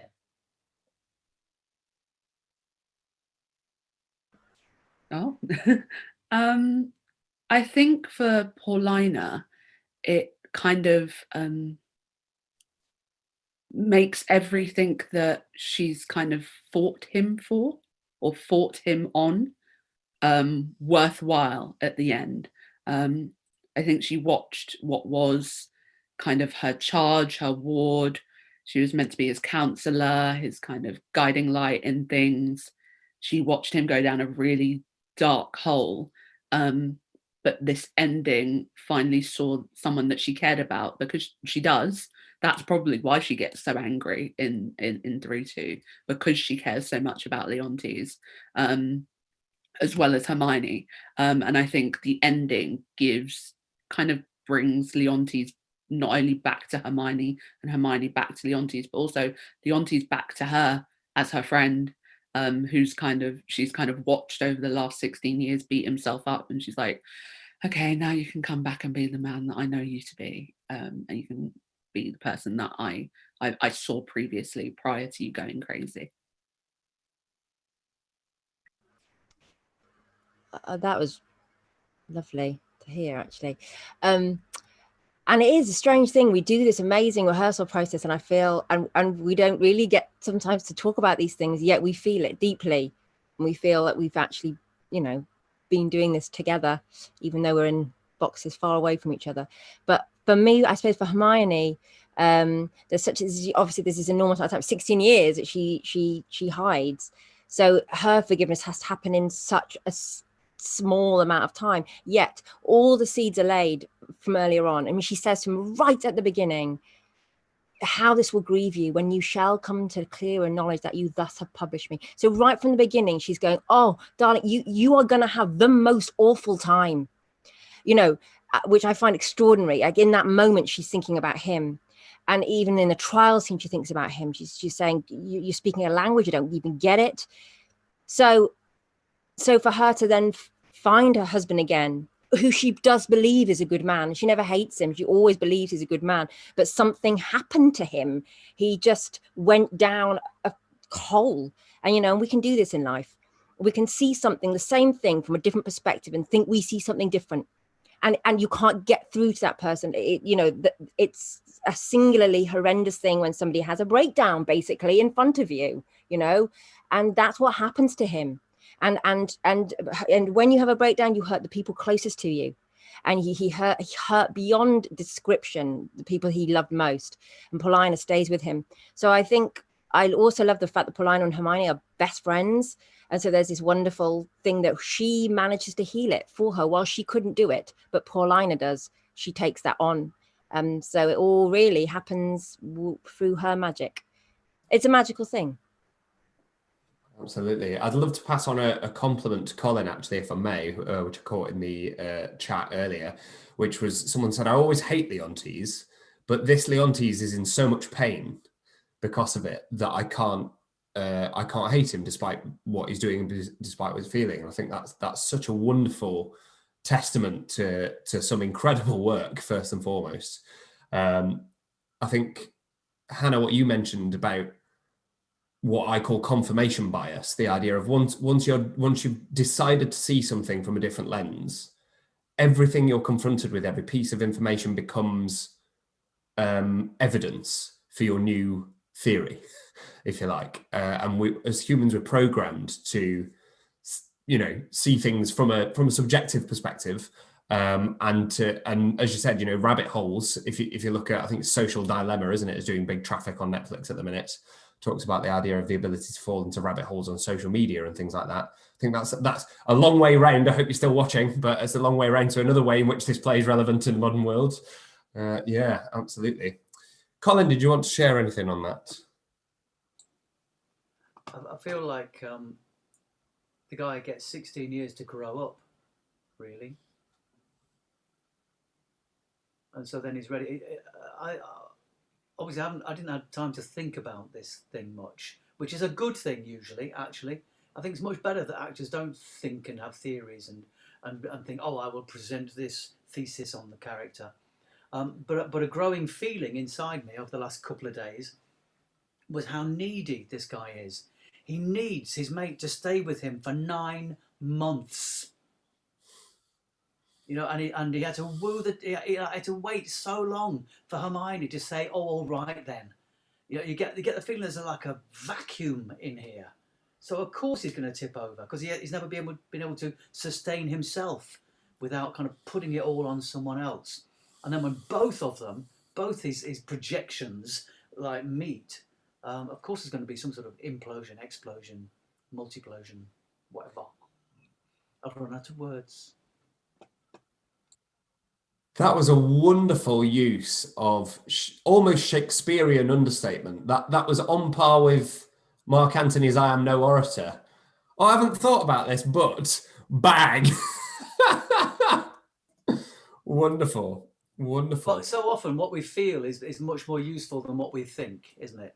Mm. And we can only feel it if we're relaxed enough. And I have to say, I've got to commend you, Rob, on creating a wonderful space where your shoulders do go down. You don't have to protect yourself. You don't have to, be armoured or anything. And that's an amazing thing you've done. Really, it is. So then you can start feeling stuff. Thank you. Thank you, mate. Thank you for that. Ah, marvellous. Sarah, one more question to finish off. Sure thing. So I'll put the question across as it was communicated. So it was specifically towards Colin, Hannah and Stephen. It'd be great to open up to everyone as well, but do you realise how successful your acting comes across and how much do you perceive that you're acting on Zoom? So I think how aware are you of this being a Zoom performance? And the end of this question was, your performance hit me as if I were a groundling at the Globe. So great if you could share your experience of this strange medium.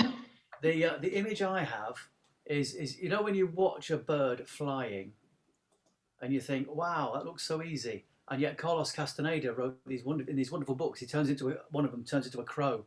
And he goes, oh, it's a bit like walking, really. It's hard work walking up a hill.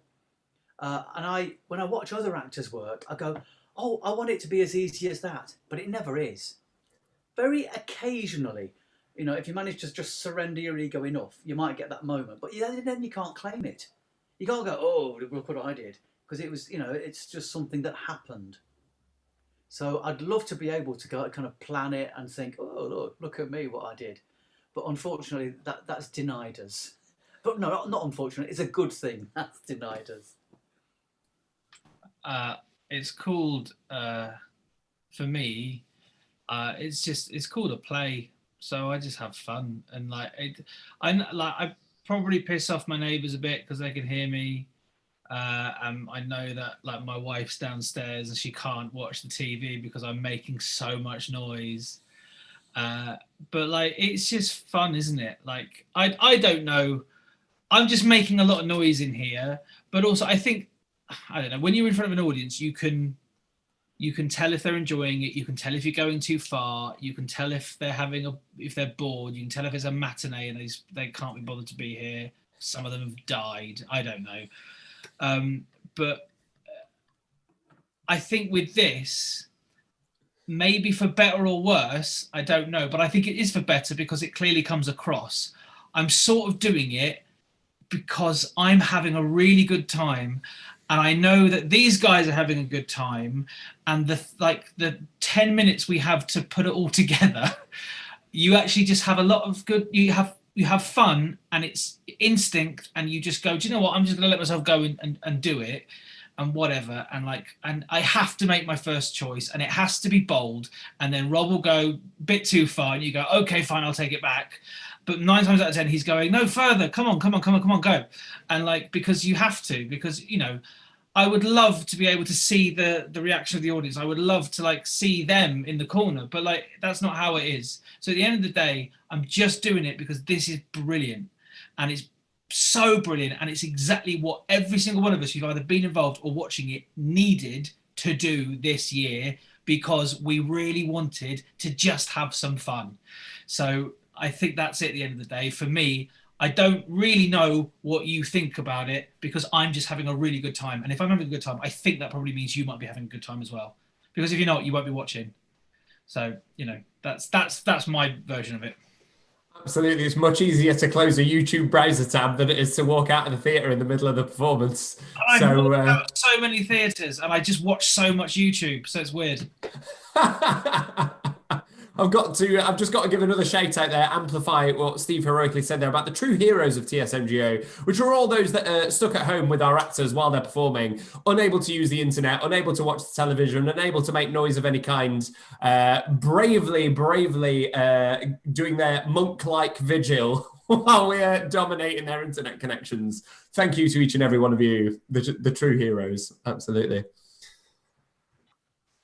Anyone else want to pitch in on acting for Zoom without an audience? It's hard to actually add anything to that because it's brilliant.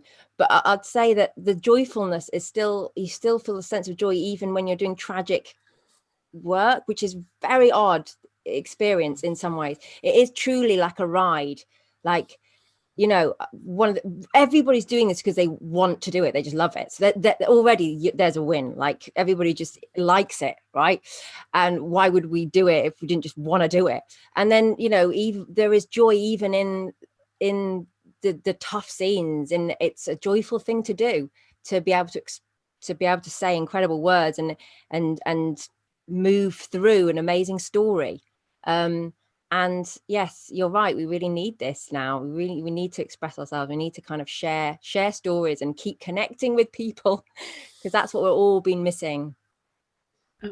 Just to add, kind of on both of those things, I work with an acting teacher called Glyn Steele, and he always talks about your audience, which is who you're working with in the scene, as well as your capital A audience, which is our beautiful and lovely groundlings.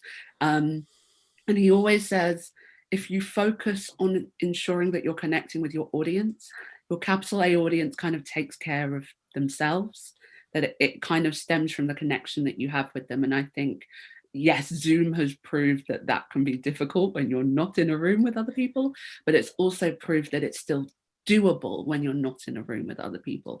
And yeah, exactly what Stephen said, as long as I was enjoying myself with the people I was in the scene with, and hopefully they enjoy it.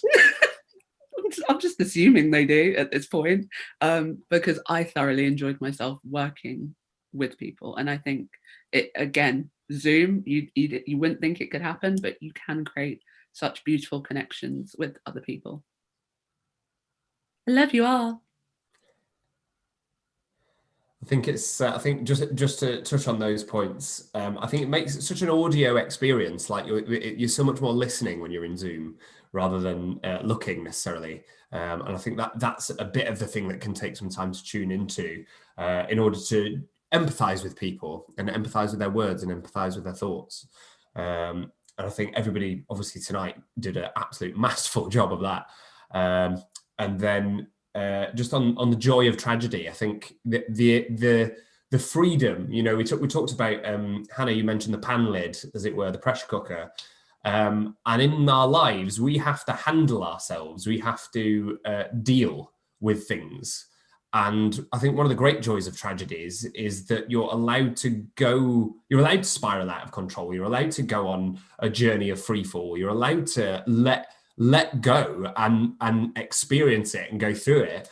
But at the end, you can go and have a hot bath. You can pour yourself a glass of wine. It you know, you've gone through it and it's certainly affected you in the moment, but you don't, unlike the characters, carry it forward with you. And that release of that, I think, can be quite magical. Yeah, certainly was tonight. So thanks so much, everyone. Hope that's been an illuminating Q&A for you. It certainly has been for me. We're back next week with even more fairy tale because it's Cymbeline.